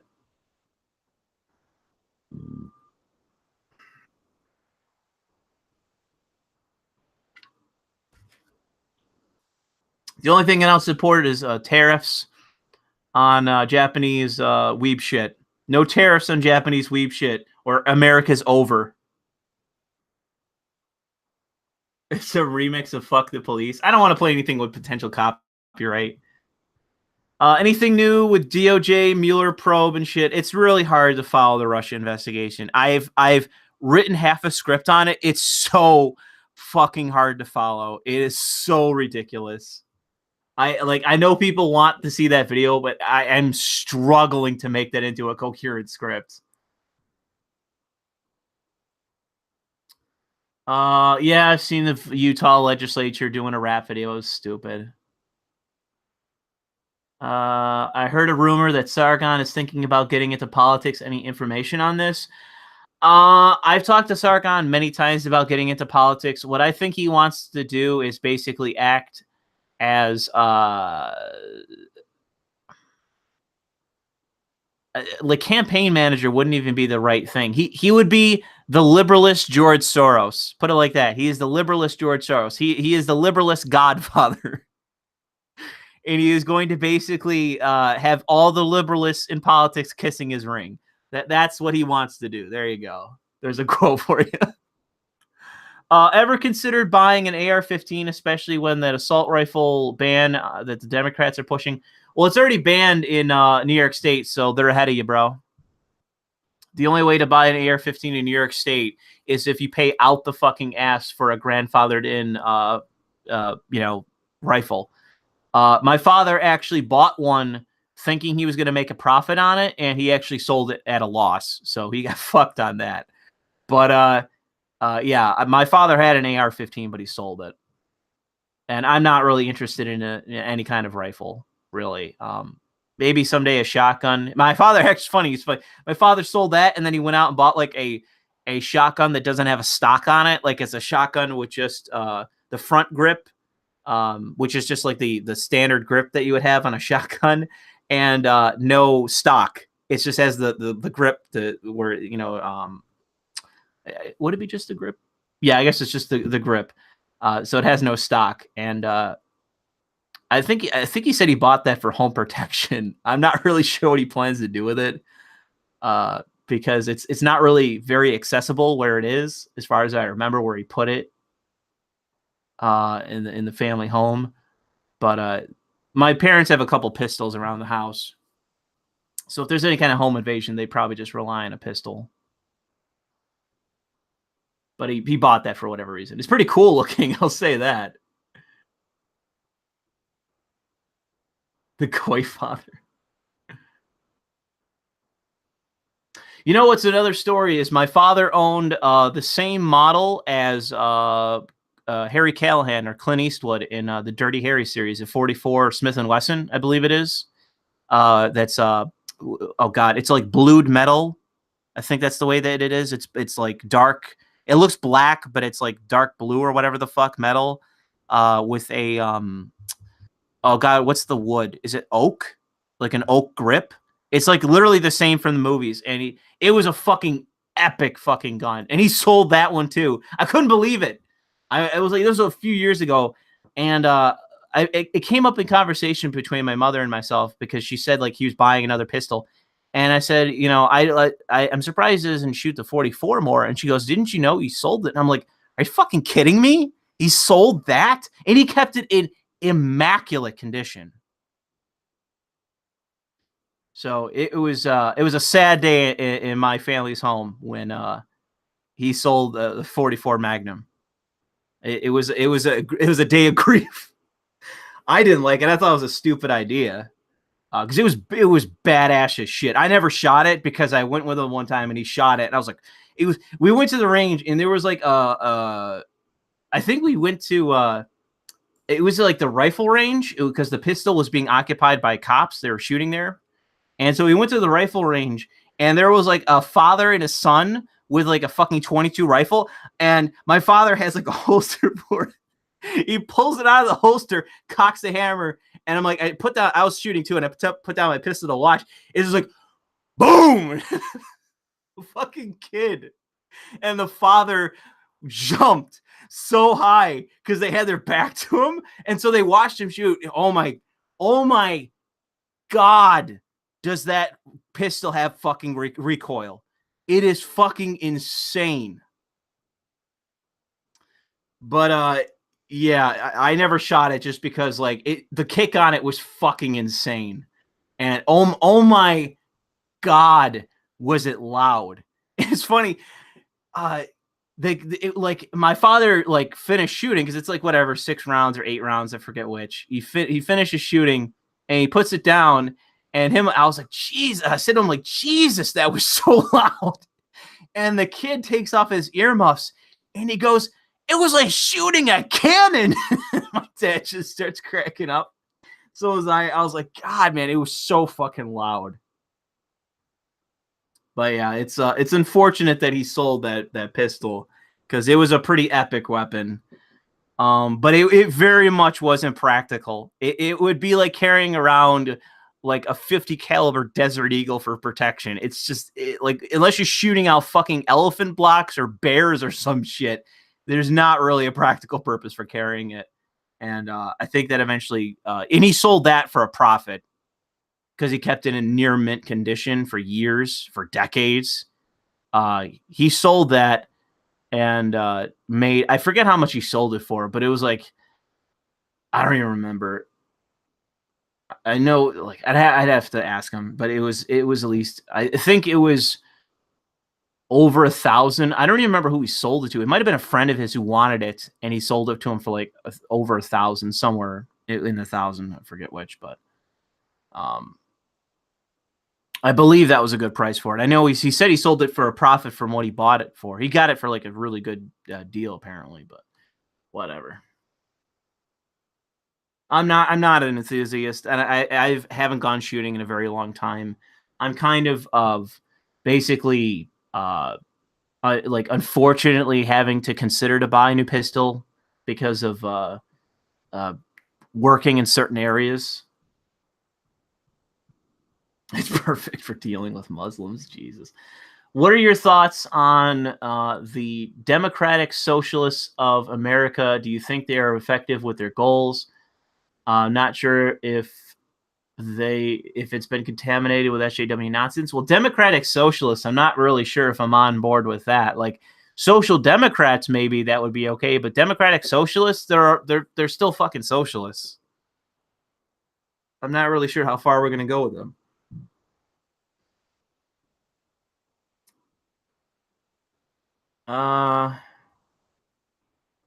Let's see if there's anything. They sell New York compliant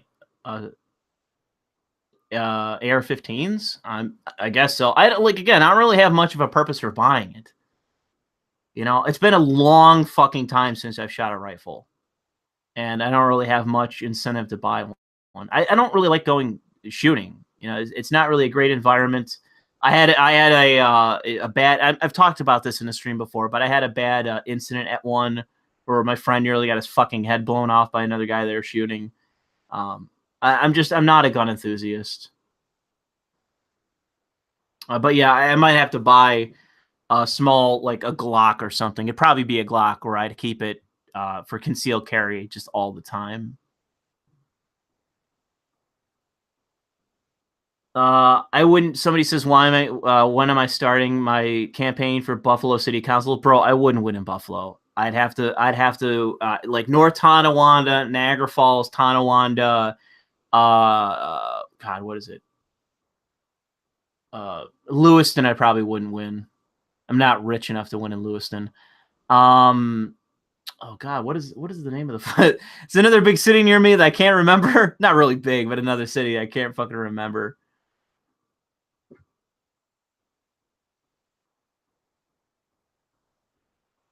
Get a Sig P320RX. I don't know. I had a friend of mine that bought a Sig pistol, and he didn't really seem very happy with it.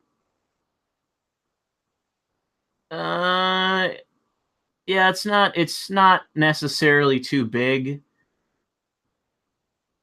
which is what because you got to remember, like the Beretta that I have is too big to conceal carry. It bulges, and I don't like it. I don't like conceal carrying it because it bulges and it sticks out. And I've had it happen once where I forgot even where I was. It may have been at Tim Hortons where somebody like got afraid because I was carrying, and it's just like I don't want to have the cops called on me and told, because I had an instance where I had the cops called on me and they were saying I was waving around a gun when it was my camera. I don't want to have an instance where the cops are called and I literally have a pistol and it's bulging. You know what I mean? So I gotta be careful a little bit. Yeah, Dirty Boar who talked about Italy. I already mentioned that. Yeah, I entered Tim Hortons with a bulge. That's correct. Orchard? No, dude. I would lose in Orchard Park. I'd lose in Orchard Park. There's no way. It is as far as I can tell. Like Williamsville and Orchard Park are Republican areas, as far as I know. They're high tax, but they're Republican areas. I don't think I'd win there because the Chamber of Commerce and one other Republican group in this area hold a ton of sway. I'd have to be in like more my area where if I got labor support, if I got support of unions, I'd win. And I'm not the right color to win in Buffalo, to be honest with you. There's other places where I definitely could win.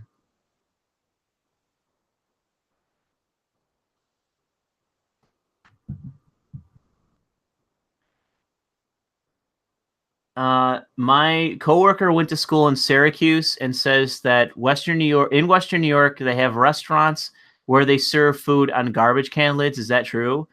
Do you mean trays? Like, I don't know what you mean by garbage can lids. Maybe that's something true in Syracuse. Syracuse is a weird fucking place, but I've never heard of that.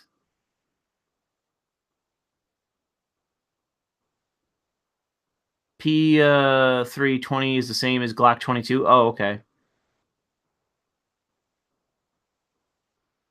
Okay, so that's why you offered it. Like I said, I have a friend of mine that bought a SIG pistol, and he said he didn't like it, so I pretty much it's all they go on.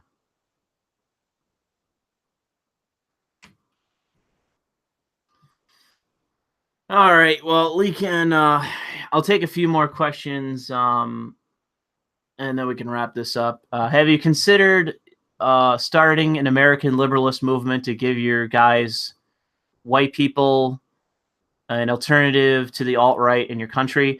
I mean, that would be nice if it happened. I don't have fucking time to do that. I don't have fucking time to be an activist. Rift Music says, I don't even know why I'm subscribed to you, but I live in Rochester. Okay. Only you can explain why you're fucking sub to me, bro. I can't explain it to you.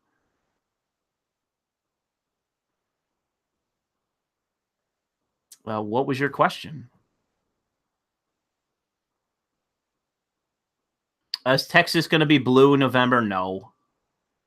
Texas, once upon a time, if the Democratic Party was a serious party, they could have turned Texas blue. I know Republicans love to say that that's impossible, but if you look at the demographics in certain issues, if a Democrat was able to remove certain wedge issues and campaign on other, like a populist agenda that would win enough Democratic support, but would also attract enough conservatives. And if a Republican if the Republicans put forward unpopular candidates in Texas, the Democrats could turn Texas blue. And I know that everyone loves to say it's the illegals, it's just the Mexicans. No, they can win support, but it just requires the right people and the right strategy. And they don't have that strategy.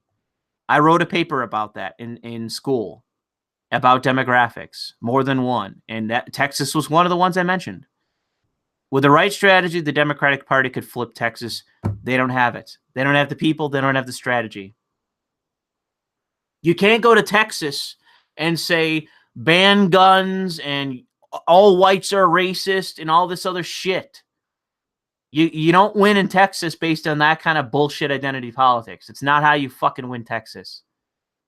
But they're not even trying anymore. They think it's like, well, we're just going to win the Mexican vote or the Latino vote, however you want to say it, and we're going to win the state. It's like, that's not going to fucking happen. That's not how you win a state, because Latinos aren't 100% skewing Democrats. They're skewing more and more away, especially men. They got no fucking strategy. Why don't you move to Toronto? You're so close and it's full of communists. You'll love it. Dude, I've been to Toronto several times. Toronto is a shithole. I'm sorry. I know a lot of people from Toronto love Toronto. Toronto's a shithole. All right? I've been to parts of Canada that are nice. Toronto ain't it. You're like Seattle, except for if you combine Seattle with like some shithole city in India. It is a disgusting fucking city. I've been to New York. I've been to several different cities. I've never been more disgusted than being in Toronto. It is like walking around in New York City in the Fifth Element. It's disgusting.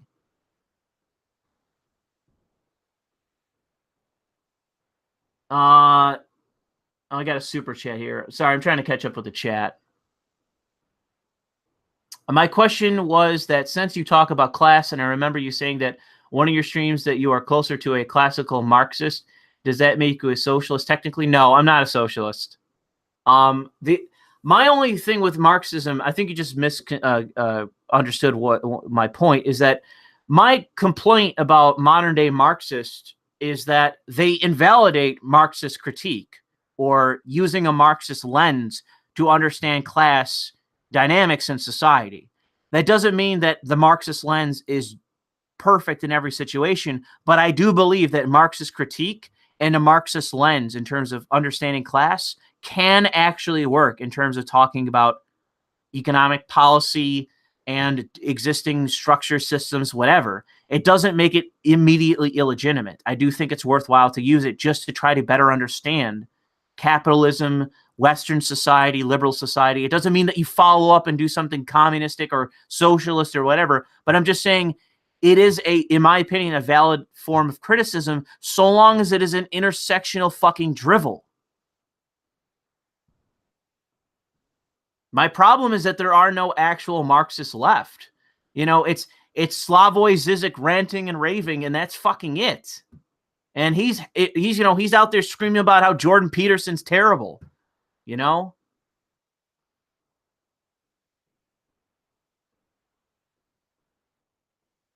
Toronto's a progressive shithole. Yeah, Steve, I don't know what to tell you, bro. I've met people from Toronto. I've met people from Toronto that are fucking jerk-offs. But I've met people from Toronto that are cool. Genuinely, I've gone to college with people that are from Toronto that are very cool, very laid back, very chill, very Canadian, but still very cool. But dude, Toronto it literally is Seattle, except for like dystopian. Really. It is uber fucking progressive, insane. It's fucking terrible. You know, their former mayor, who was like a conservative, was a crackhead. That should give you an idea of what we're talking about.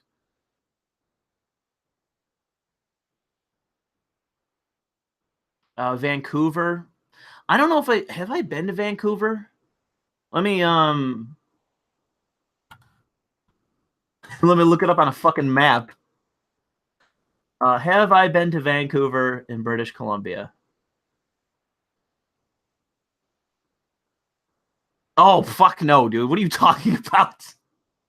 I think I was mistaking. Oh God, what? Maybe I was thinking of Winnipeg or something.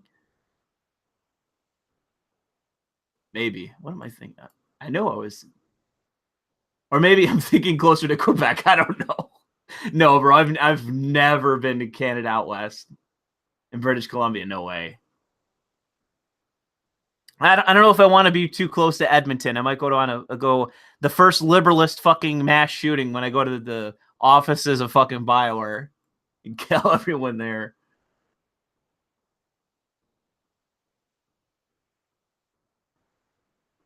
Rob Ford, yeah, that's the name of the former mayor who's a crackhead. I think there's a video of him doing crack.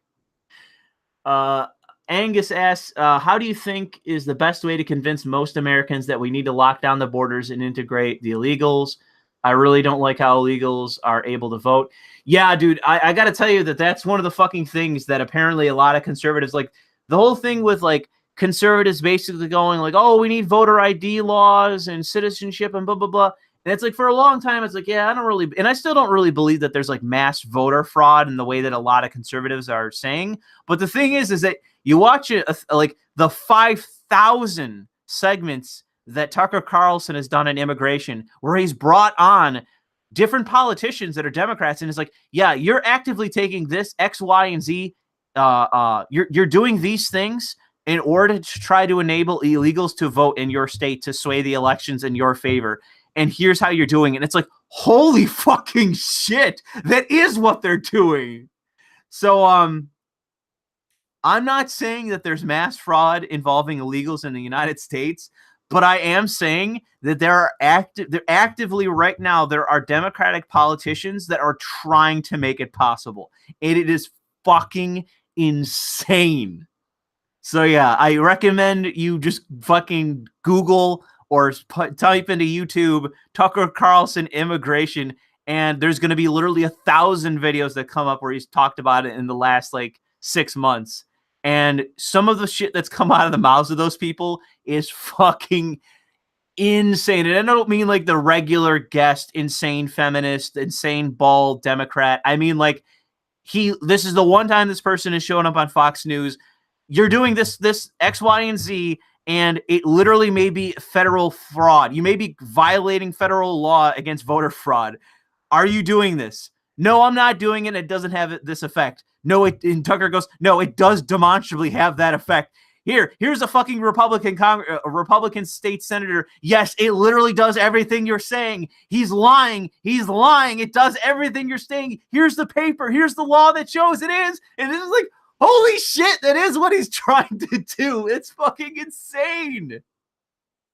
So, yeah, unfortunately, with Republicans and conservatives on the immigration issue, there literally seems to be quite a bit of actual validity to the fear that exists on the right.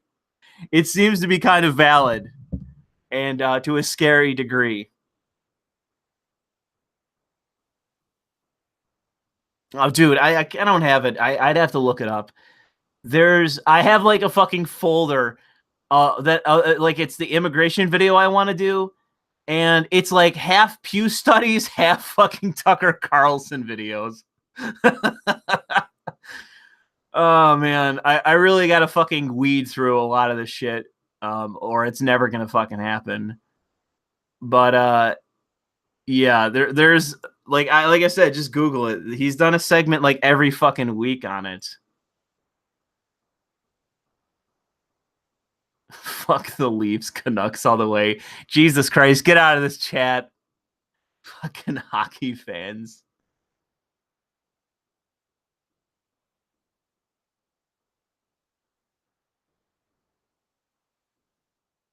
Did you hear about Americans immigrating to Canada under refugee status? Yes, Americans, quote unquote. It's going to be Mexicans.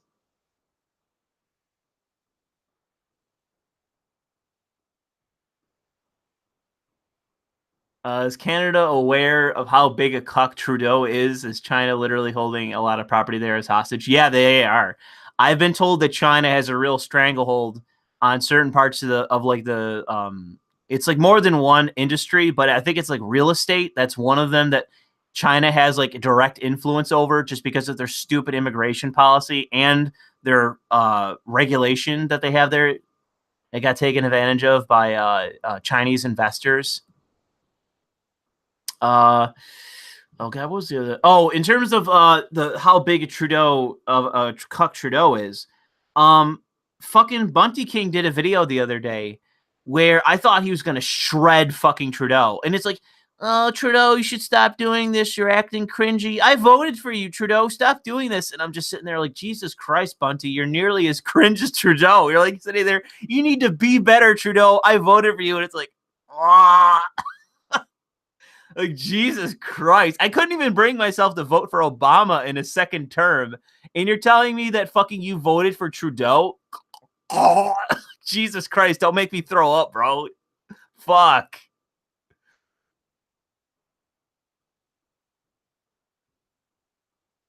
I didn't take what you said, Tristan Hopkins. I didn't take what you said as like aggressive.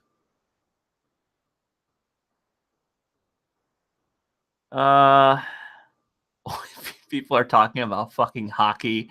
Jesus.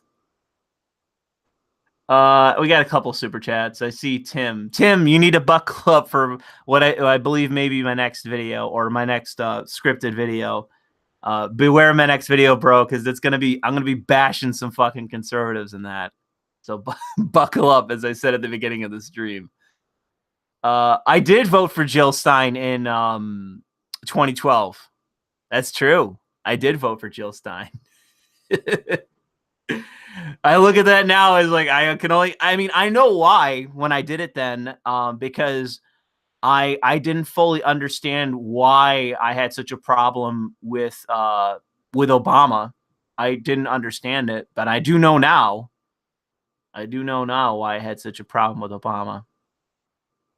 I just thought voting Jill Stein was basically the protest vote, you know. I don't really have much of an opinion with teachers with guns. I mean, it obviously opens up the issue, like, because the thing is, like, if I remember high school and middle school, like, there are plenty of teachers that I see as like, you know, perfectly responsible, and I would trust with a gun, you know. So like, I'm not completely against the idea because, like, I can imagine there being like heroic teachers willing to take a bullet to save students. I definitely can see that happening. And that then they're there, they're armed, they're there. And one of the big problems is that, like, how many fucking, like, you got, like, let's staff an entire school full of cops and then have them all run away when the shooter shows up. It's like, well, what the fuck is the point? What's the fucking point of paying cops if they're literally not going to intervene? You know, I gotta say that, like, it really does a lot of harm to, like, the support of police if they're literally going to just not intervene when there's a shooting going on. That's kind of a problem. Let me. Trudeau's the reason you left Canada. Where did you are you the guy that said you moved to Chile? I don't know if I would have moved all the way to fucking Chile.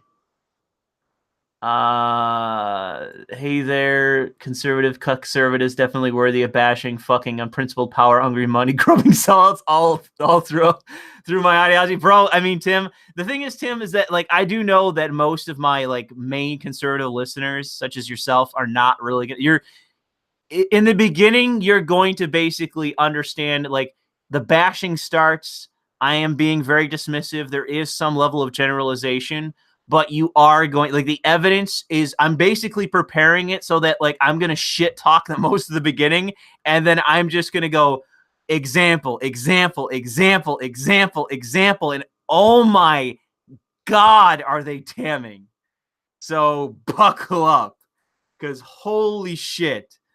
Like, I talked about it before, but it's regarding the video game issue. Oh my fucking God, man.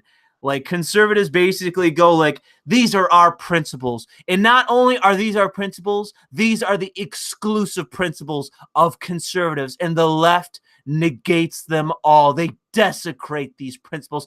And then fucking 1 second later, Florida shooting happens. Fuck them all. Fuck all these principles. Fuck everyone. Like it's unfucking believable.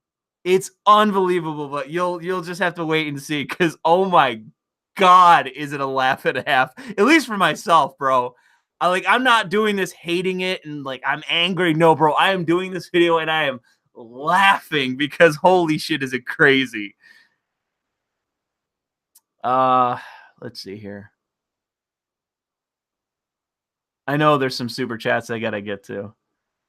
I don't really want to comment too much about what's going on in Africa. Chile is better than Canada. There's no PC culture, no feminism, and you can scream. Hold on, I want to start this over. D Maria. That sounds actually, I don't know what that sounds. I was gonna say Italian, but probably not. Steve D Maria says, I hope you're not a troll. I hope you're legit, dude. Chile is better than Canada. All quote, all caps. There is no PC culture, no feminism, and you can scream nigger on the corner of any street and no one cares. Come down, Louis. I'll get you late. Oh my God, Steve, that's a funny comment. Oh, Christ. Louis, did you see Kyle Kalinske and Joe Rogan? No, thanks. I don't want to see it. Oh, fuck him. Italian, and I am legit, my dude. Are you sure you're from you're not from New York, Steve? You remind me so much of Italians from my area. No offense. Oh man. All right, we should really get to the super chats. Oh man.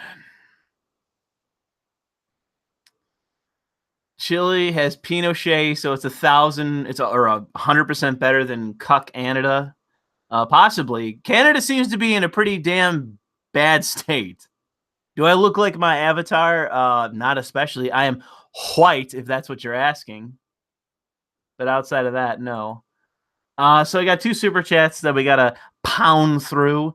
And that is by CJ, who says, hey, man, just came in late, so I missed it. I don't know much about tariffs. I heard both sides. And my question is, what is the best case and worst case scenario about the tariffs in your view? Well, I don't really know if I need to go into the worst case. Just click on New York Times, Washington Post, The Hill, CNBC, ABC, just NBC, any fucking outlet is going to give you 20 fucking op-eds about the worst case scenario. So I don't really need to go. I already said what basically the worst case scenario is. RIP U.S. economy. There's the worst case. And Tim says, miss most of the stream, but I almost always buy a super chat or 2. Thank you, Tim. So why not just a rambling random one? Oh, that's pretty much this stream so far. It's been mostly rambling. God damn it. CJ said, did you also see that Kyle Kalinske called Sargon right wing? Well, bro, dude, you gotta did you see Reason Magazine call Sargon alt-right? Did you see that shit? I sent a bunch of people sent that to Sargon. I sent it to him too. I was like, bro, this is a straight up fucking smear piece from some horseshit libertarian rag calling you defaming you as fucking not really libel, but defaming you as alt-right. It's fucking ridiculous that they said that about him. But you got to understand about Kyle that, like, it's questionable. Like, Sargon thinks he is. I question it. I don't even think he's a liberal. Like, if you have the dichotomy of liberal versus illiberal, I don't think Kyle's a liberal. I think he pumps a lot of hot air, making himself up sound like a liberal. I don't think he's a liberal. I think he's a fucking progressive. You know, Sargon thinks that somewhere down the line he's going to fucking redeem him and Cenk Uygur. But I think he's out of his goddamn mind. I think they're lost causes, both of them. Kyle's a nice guy and has a good relationship with Sargon, but I don't give a shit. If I was in a stream with Kyle and he fucking pissed me off, I'd rip him a new asshole and I would lose no sleep over it. And I don't give a shit who he's friends with.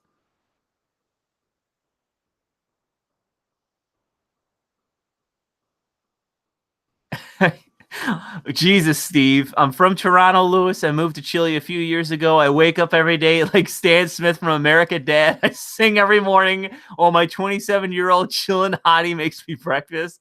Living the dream, Steve. How tall am I? I'm 5'10".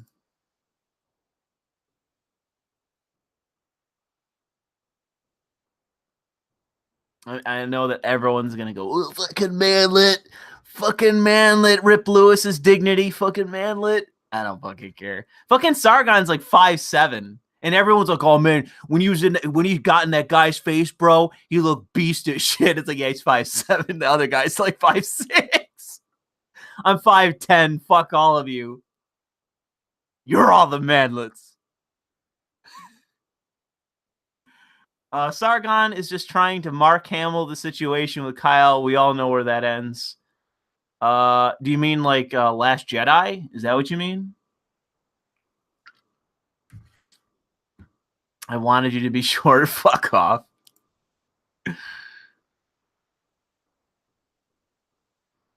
I think 5'10" is the average. I don't know if it's above average. I think it is the average. International Women's Day. I thought this was International Women's Month.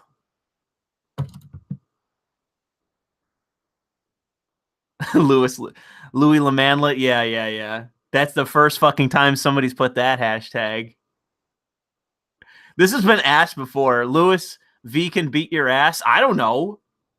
I don't know if V's ever been in a fight. I don't think he has. I think Sargon possibly could because he weightlifts actually more than I do. So it's very possible he could fucking beat my ass, but I don't know about V. I don't know how much exercise V does at all. Yes, Angus, I did watch that stream. One of the guys in that panel triggered the shit out of me at the end because it's like, this is basically, I'm paraphrasing, but this is basically what he said. Google is oppressing the right wing. YouTube is censoring conservative views. We have all this discrimination up against conservatives and white men. The corporations are lining up to oppress the right, censor the right, discriminate against the right and whites and blah, blah, blah, blah, blah, blah, blah, blah, blah. Like all these things. The government is to blame. And I'm just sitting there like, oh my God, you fucking retarded libertarian. I hate you. You are worthless. You are literally retarded. You are sitting there name dropping all these private corporations. And you're like, the government. It's like, what? It's literally not the government. God damn it. What is wrong with you? Oh, God. I gotta say that it's hold on. Tim Riggs has I'm celebrating International Women's Day by getting shit fucked drunk and watching tons of Japanese lesbian porn. What are your plans? Great comment, Tim. I don't really know. Tomorrow, I know I'm working. I'm not really sure for how long. It depends on the claimant and what they do. I don't really know how much I want to get into what I do for a living because it gets dangerous because I have an NDA. Can't talk about how my employer does certain things, but basically it depends on activity for how long I'm going to be out there tomorrow. I'm going to be working with another investigator. It's going to be me and one other dude, and we're going to be out there trying to fucking get these cocksuckers off the streets, trying to get the scum out of the gutter and in a cell. So, hopefully tomorrow goes well for me. V is the Pillsbury Doughboy. I don't know. I don't think V is that much of a weakling. I think people play up, oh, he couldn't win a fight. No, I think V could probably hold his own.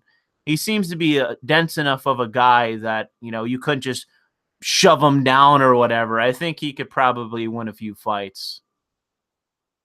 And I do think that with V, I do think he could probably take a punch. And I think I think a lot of people discount that. I think a lot of people discount the fact that just because a guy is nerdy, that, he can't take a punch. And with Sargon, I absolutely think he can take a punch. And with V, I think so as well. With myself, I don't know. I truly don't know. And maybe that's not me putting myself in the position where I should be, but I don't truly know if I can take a punch.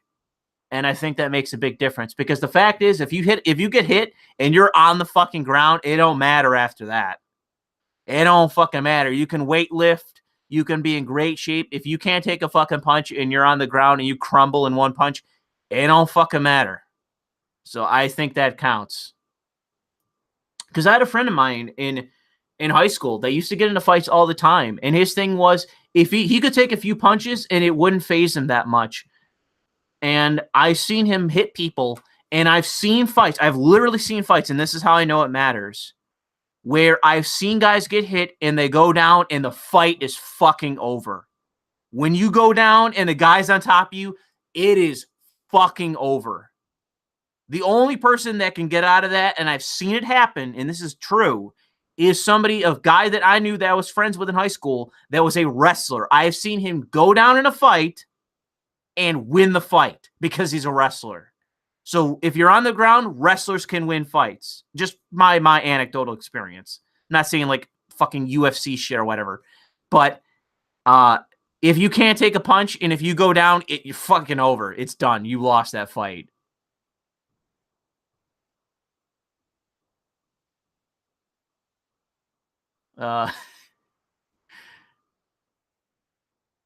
Let's see here. I actually didn't follow the comments on oh Jesus, there's a ton of questions now. Should illegal immigrants be allowed rights in the Bill of Rights? No, I do no. I don't even agree with the Supreme Court decision that gave them access to high school, to schools, to public schools. I don't agree with that fucking decision. I don't think unless you are a citizen of this country or you have a fucking visa, like a student visa, you should not have access to public services. You're here on vacation and you're driving on a road in a rented car, sure, fine, whatever. You're spending money here, you're a tourist, that's cool. But you should not be taking advantage of our fucking public services when you are not a fucking citizen, period. And I absolutely disagree with that Supreme Court decision. I don't remember the case, what it's called, but it is a whacked out fucking case, and it set terrible precedent. Did you see that absolutely is from Graham? Says, did you see the absolutely ridiculous Morning Joe video in which he says the U.S. military didn't use the AR-15 in Vietnam because it was too What? Joe, you're telling me that fucking that Morning Joe Scarborough said that the U.S. military didn't use the AR-15 quote because it was too powerful in Vietnam? What? Like that is wrong. And I'm not even a gun enthusiast, and I know like several different ways why that's fucking wrong. What? Okay, whatever. I was just gonna say conservatives, what the fuck, but I know that like a ton of fucking conservatives hate Joe Scarborough or whatever, and they don't think he's actually conservative. But it's like, what the fuck? What the fuck? You're not kidding. He said that. Jesus Christ. Jesus Christ. We're literally carpet bombing fucking we're literally carpet bombing and napalming the entire fucking continent, or not the continent, the nation. We're carpet bombing the entire nation, but no, the AR-15 is too powerful for use. What the fuck? Oh my god, that is fucking retarded. Scarborough says that he's an independent now. I don't know. I've seen him recently say that he's a conservative, so I'm not sure.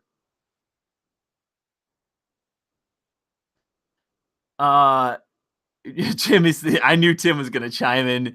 Joe Scarborough is not a conservative. He's a token CNN fuckboy that says so they maintain some illusion. See, it's amazing because Michael Steele, who I actually used to have a decent amount of respect for, he actually did a lot of like, oh man, fuck Republicans, fuck conservatives, Trump's a racist, blah, blah, blah, blah, blah. Oh, if this is what the Republican Party is, I'm not a Republican anymore. It's like, dude, Michael Steele, what the fuck are you doing? Like, what are you fucking doing? You're like virtue signaling for the sake of like CNN fucking leftists, and I say that with intense quotations, like fucking 40 brackets and in 40 quotations of leftists, like bourgeois, like I guess bourgeois leftists. Like I don't even know what to fucking call them. Like I don't even know what something leftist they support gay marriage. Wow. So do fucking the majority of Republicans and the majority of conservatives support gay marriage openly now.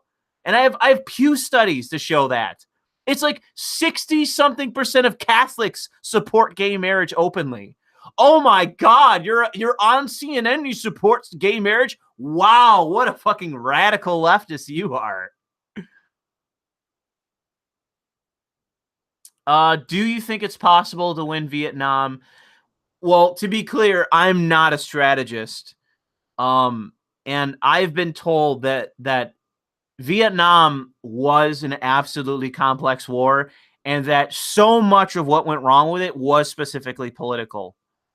Where I'm not sure of the dynamic that happened. You had multiple administrations just wanting it to go differently or to end or to do something other than what was going on. And you had, as far as I've been told, generals and military advisors that were acting politically and not with the intention of specifically winning. Now, I know that sounds kind of off because why would you care more about politics than actually winning a war? But that's what I've been told. I have been told that a big portion of the Vietnam War, why it went awry, was politics. It was not, just incompetence purely on the part of those orchestrating it. It was also politics. Like I said, do I think it could have been possible to win? Maybe. Do I think it's an indefensible war and blah, blah, blah, blah, blah, and we're killing babies? No. We were trying to contain communism. And what happened when we left? What happened when we pulled out? There was an exodus of refugees fleeing the country. Why? Why was there an exodus of people? Why were there refugees from Vietnam? Because they were about to get purged. They were about to get slaughtered and killed. Because they weren't fucking communists and they helped us. Because everyone knows what the commies do after they win a nation. They purge people. So there is a fucking moral defense of Vietnam. I understand it was an awful war and 50,000 Americans died. I understand it's hard. It is hard to defend that fucking war. But it's not a war that is without defense. It is not a war that is indefensible rather. Iraq, in my opinion, is closing in on that war that is indefensible. Iraq is closer to it.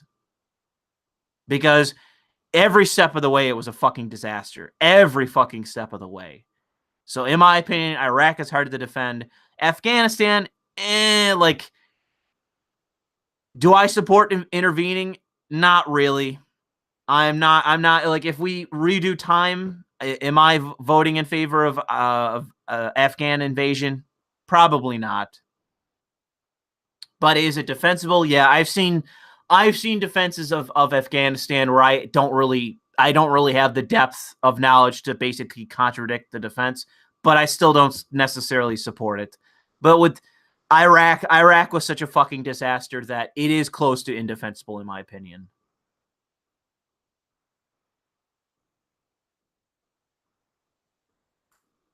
Let me see here.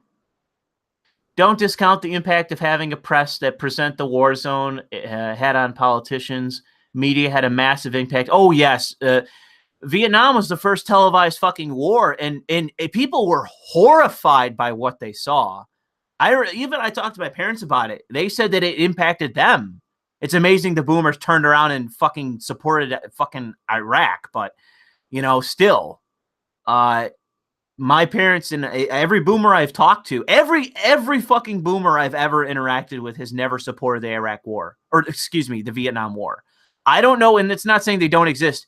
I don't know, and I mean this, if I have ever interacted with a baby boomer who has ever supported the Vietnam War. Every single one I've ever spoken to has said that it was a horrific war, and a lot of people, and it's true, tens of thousands of Americans fucking died. So it's hard to just be like, oh yeah, write off those losses. It's like, no, a lot of fucking people fucking died. It really was a goddamn bloody, terrible war.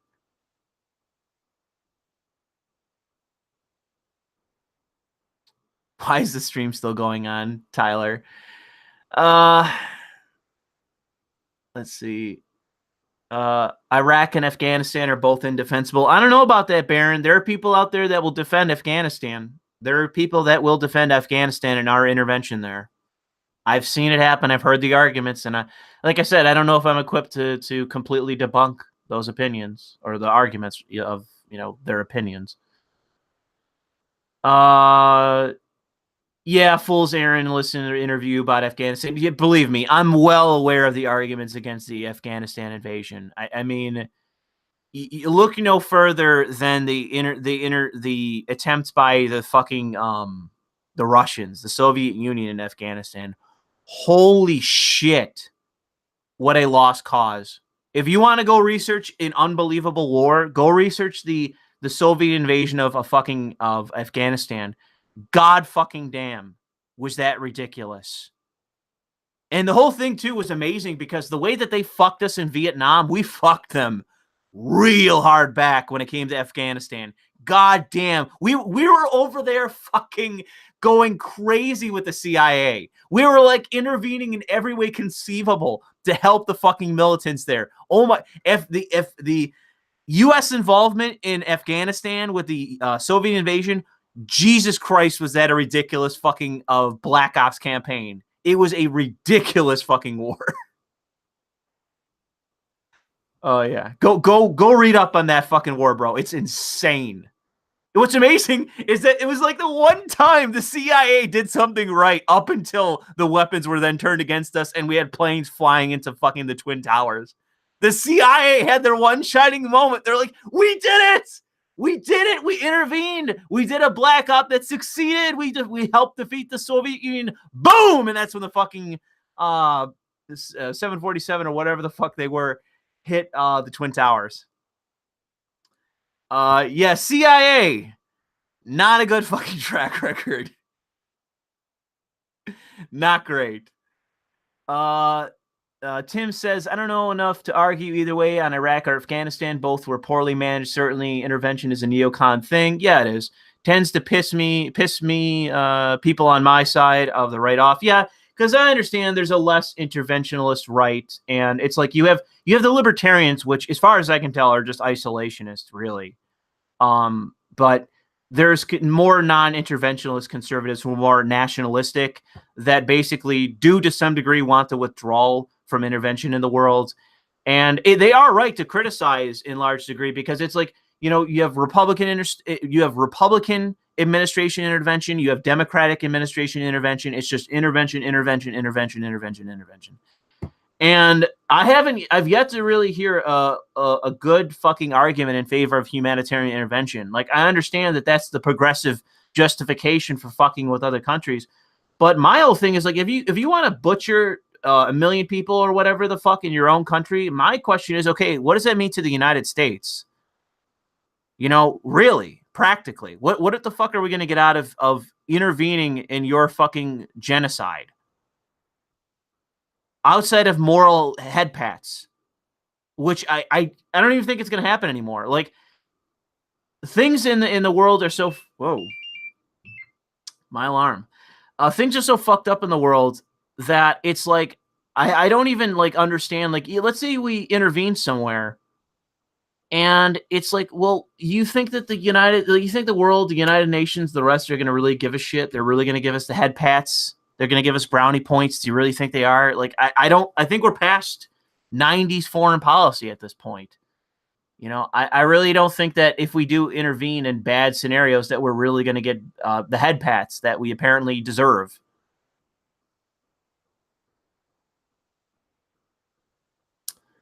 I used to watch footage of the Soviets and the militants just butchering each other. Yeah, bro, the militants would have got rolled. You have no idea how easily the militants would have been rolled over if we didn't fucking back them to the degree that we did.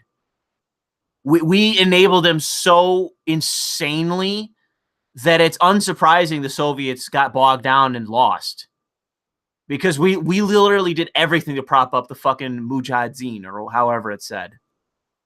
It's a fucking insane thing. Again, it was a very effective on the part of the CIA up until those same people flew a plane to the fucking Pentagon. That was right about when the CIA was like, oh shit, like, just make sure we cover this up. Make sure we start deleting footage. Start deleting evidence. We're losing hard drive data. Just delete it. Nothing to do with us. Our connections with the Saudis and their financing. Delete. Just delete that. Just start fucking stick this hard drive in the microwave. Yeah, the CIA. I'm telling you, go look up the CIA's history. They have a fucking horrible history. It's why I can't stand them. I can't stand the CIA. They're nothing but decades of fucking incompetence. You know, the only thing that people get them credit for is apparently blowing off JFK's fucking head. That seems to be the one op they succeeded in, was killing fucking Kennedy, according to certain people. I don't agree with that, but that's what I've been told. The CIA is about as competent as I am at flying helicopters in Battlefield 4. It starts out okay, but it doesn't go the way you want it to, right? Let's see here. Oh, Jesus. Mujahideen. Yeah, there you go. I haven't played fucking Metal Gear recently, so I forget. Yeah, I'm aware. I'm aware of what happened in Nigeria. That appeared to be really sad. That ambush against. I'm not even sure why they were there. I read an article saying that they were on an op that wasn't even sanctioned or greenlit. I don't even know what that means, but I read that. I read they were on an op that wasn't sanctioned, and they got ambushed and they got outnumbered. And I watched the footage of them die. It was really fucking, it wasn't the most horrific footage I've ever seen, but I mean, it's obviously fucking sad to watch. I mean, you're seeing the best of the fucking best getting slaughtered by a bunch of fucking savages. I mean, it's obviously not something you can't walk away with as an American and not be sick and say, like, Jesus Christ, we just sent these fucking guys to their fucking death. You know, and it doesn't mean, you know, and I'm not discounting what they were there to do. You know what I mean? Like, I'm very much proud of people that are out there in the shit, so to say, dealing with fucking savages.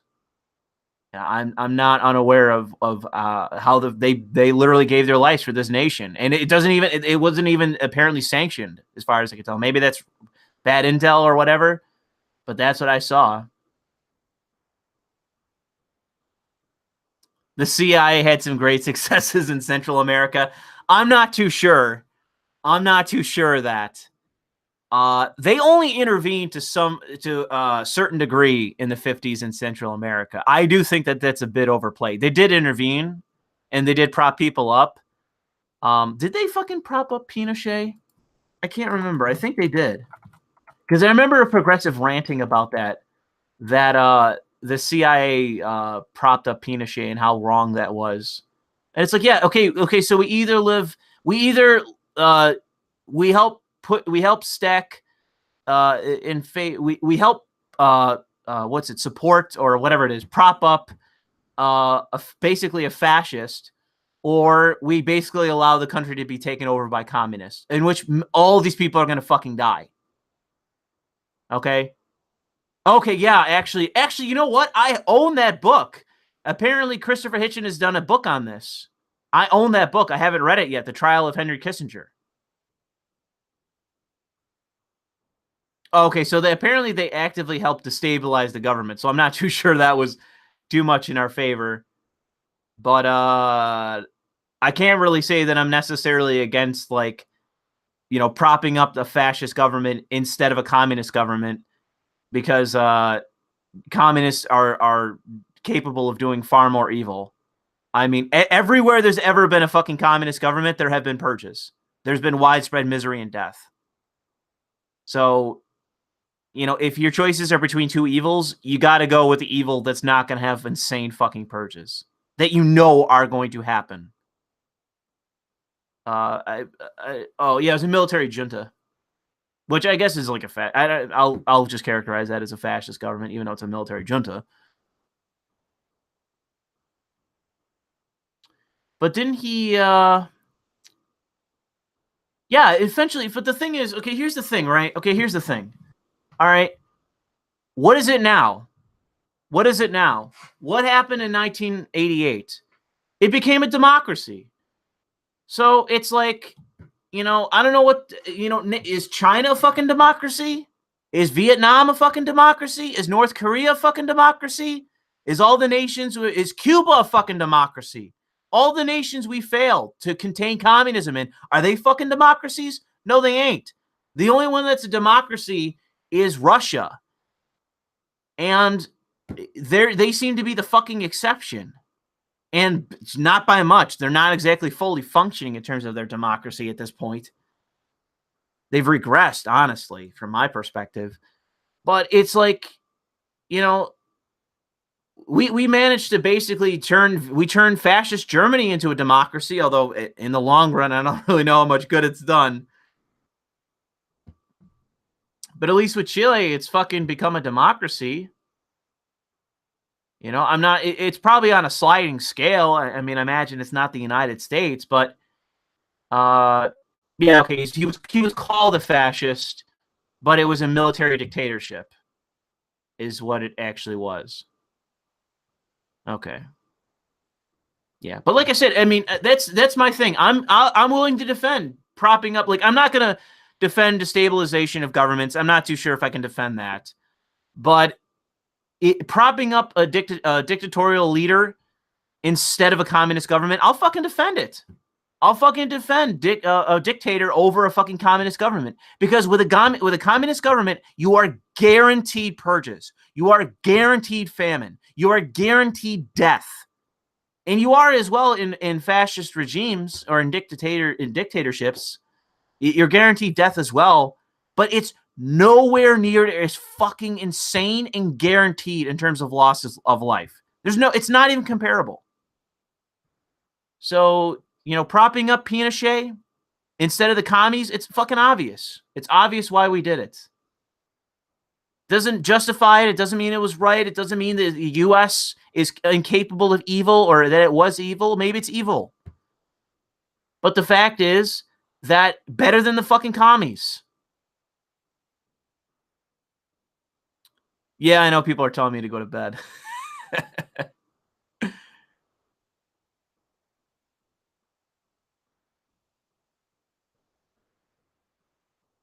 Oh, dude, fucking Graham. Secular. Okay, so here's the thing. Graham says secular dictatorship versus Islamic caliphate. Without question, secular dictatorship. Without fucking question, secular dictatorship. It's not even fucking comparable. Theocratic nations are fucking hellholes. They are the most repressive. Equivalent to fucking totalitarian communist states without just as many fucking purges. With a dictator, you can have free economy under a dictatorship. You can have free economy to some degree. Is Saddam Hussein's son gonna go rape some chick at a wedding or whatever the fuck, or feed somebody to a dog or whatever the fuck else, psychopathic shit? Yes. But are you going to have literal purges of entire sections of society? No. The only thing is that he gassed whoever the fuck with Saddam.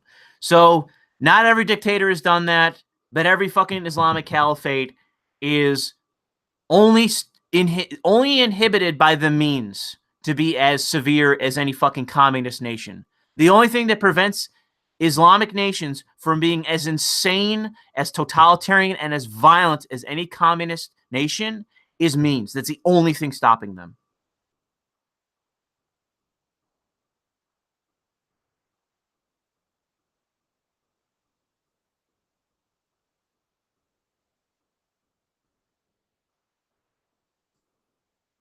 I saw somebody was commenting on Russia. I unfortunately skipped past that because of the chat. So we're gonna have to wrap this up because I do have to go to bed. So let me read these super chats. Red Dog says, "Did you get hit by the nor'easter winter storm? We got snow the other day, but it's nothing, no big deal. Unless you mean today, in which case, not as far as I can tell. I didn't even see any snow." Dale says, "Did you see that Sargon shot an Antifa member? It's on the Sargon Reddit." I mean, I'm pretty sure it's a meme. Velocity says, "Hey, USA, deal with it." Sure. And Tim says, "For it to be a successful intervention, it has to be something that the target nation is fully bought into. There are truly few cultures ready for our kind of liberty/freedom, sadly." Yeah, well, that's the thing. I mean, democracy in Iraq was completely mishandled on so many different levels. And there's been documentaries that talk about it.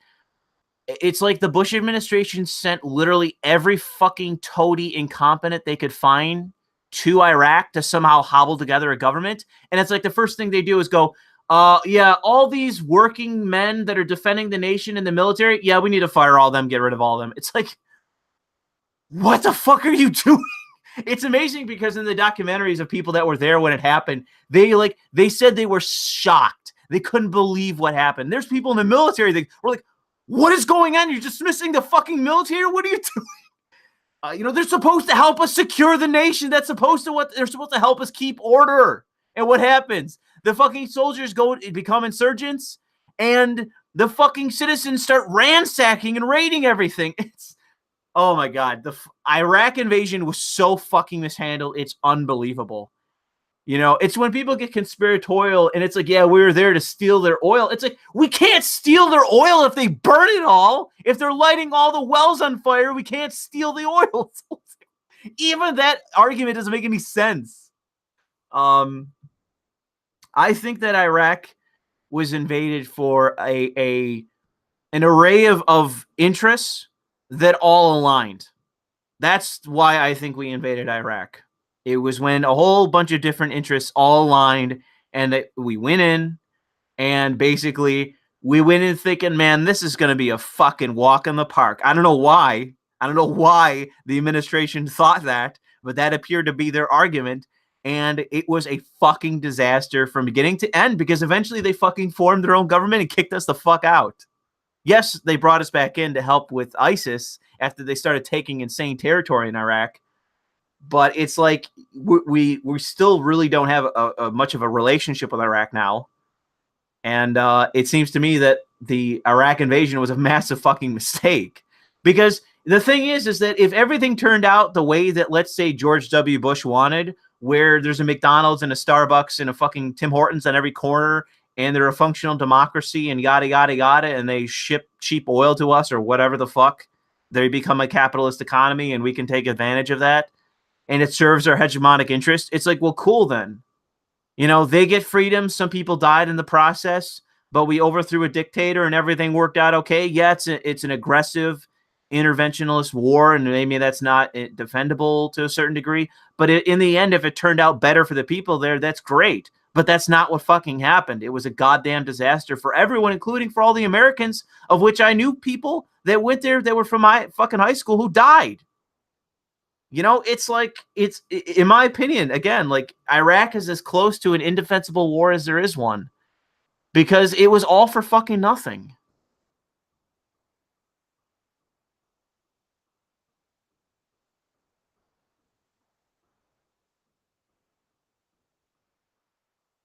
Pinochet purged the leftists so nothing of value is left. Well, I would say if you purge communists, then that it unfortunately is a necessary requirement of his style of government, because they are going to overthrow it and try to. But just like a college campus leftist, I don't think that that's fair to see as a real threat to the government. But if you're in a repressive regime, and obviously you see everything as a fucking potential threat. Yeah, Tim said Russia's more of an oligarchy. Yeah, I agree with that. China's a fucking oligarchy.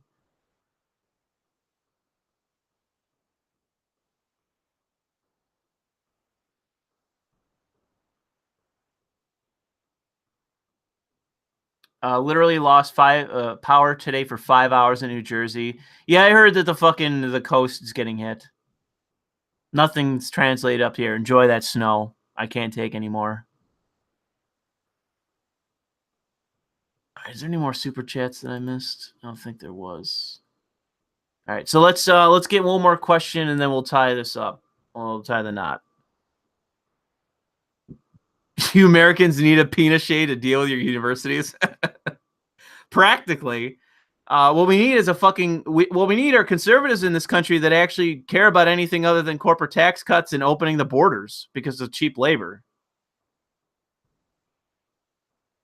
We need conservatives to understand that university campuses and all the fucking radical lunatics that are stemming out of it are not helping this country. They're not helping conservatives. They're not helping this fucking country. They're not helping the left. They're not helping anyone. And the sooner they intervene and do something about it, the better it is going to be for everybody. Because I got to fucking tell you that, if you think that fucking progressive Bernie guy, 60 years old, showing up at a baseball field, shooting at Steve Scalise and trying to shoot a bunch of other Republicans, if you think that's a fucking one-off, give it a generation. Give it a generation of more and more radical fucking far leftists coming out of universities and being just inundated with propaganda saying that the only solution is to overthrow the state, and conservatives basically controlling the state. What do you fucking think the future is going to be? Like, you got to wake up. You really do. A lot more conservatives. Like, this should be I don't understand why there's not a committee hearing. I don't understand why Jordan Peterson's not testifying to fucking Congress. It's amazing to me that most conservatives that hold a lot of sway are basically ranting about tariffs and fucking Russia and Hollywood. Oh, fucking Hollywood did this stupid thing. Meanwhile, fucking universities are churning out fucking lunatic Marxists. But who cares?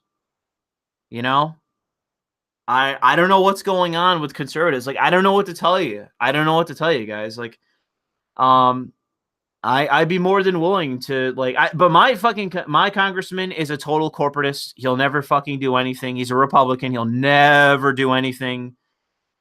He totally just wants the status quo. Like, he would never do anything like this because it would make him stand out and he'd lose an election. Yeah, non-Americans can't address Congress. Non-Americans can't address Congress. It's anybody. They just call you. They'll call you to testify. They can call anybody. You don't have to be American.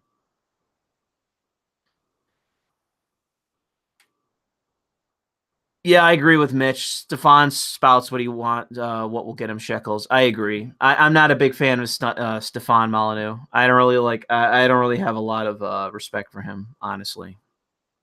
He emotionally manipulates his audience constantly, and it's pretty fucking transparent. And the thing that irritates me, he's another Markiplier. He's all persona. He's a fucking persona. And it's just like, I can't watch channels like that. I can't take channels where it's just pure persona all the time.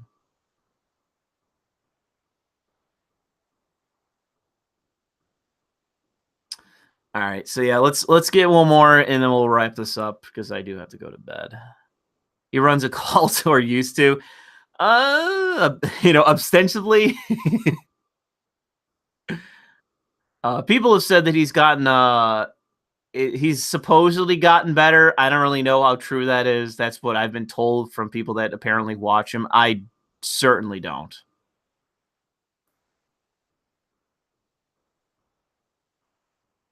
But yeah, I have seen some insane. There was like somebody had a compilation. I forgot who it was. Somebody had a compilation of him like emotionally manipulating his audience to try to fundraise off of them. And, oh my God, it was fucking insane. It was like, you need to understand that I'm here to defend you. And tomorrow I could not be here. I could be gone forever and we could be lost. I need your support. I need you to support me. It just goes on and on and on and on and on. It was like one video, and I'm like, oh my God. Like, yeah, it's just it's pretty fucking ridiculous. Yes, that is true, Gonzo. Only I can save the white race, and that is through the racial merger. There is science behind it. This is something that is backed by geneticists, biologists, and evolutionary biologists. The racial merger is good for mankind, and it is backed by science. That is based on science.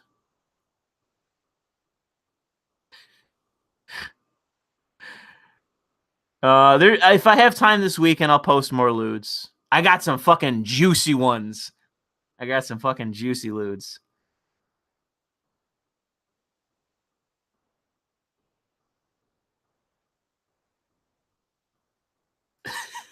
Okay, we're gonna have to conclude this. Ethno-imperialism. That's actually something that's like a Sargon meme. He's been ranting about ethnic imperialism for like at least part of today. He's been ranting about it, saying that like the alt-right needs to have sex with black women to create whiter blacks or whatever the fuck. I'm not really following it. My only focus is the racial merger between East Asians and whites. That is the future of the world. That is, if you want to quote unquote save the white race, save the West, save whatever, it is through the racial merger. That is a fact. It is backed by science. Yes, that is correct. Save the white race by fucking Asian cuties. That is correct. Anytime somebody says anything that you know dumps on the idea of the racial merger, just say backed by science, because it's a fact. Fact. It is true.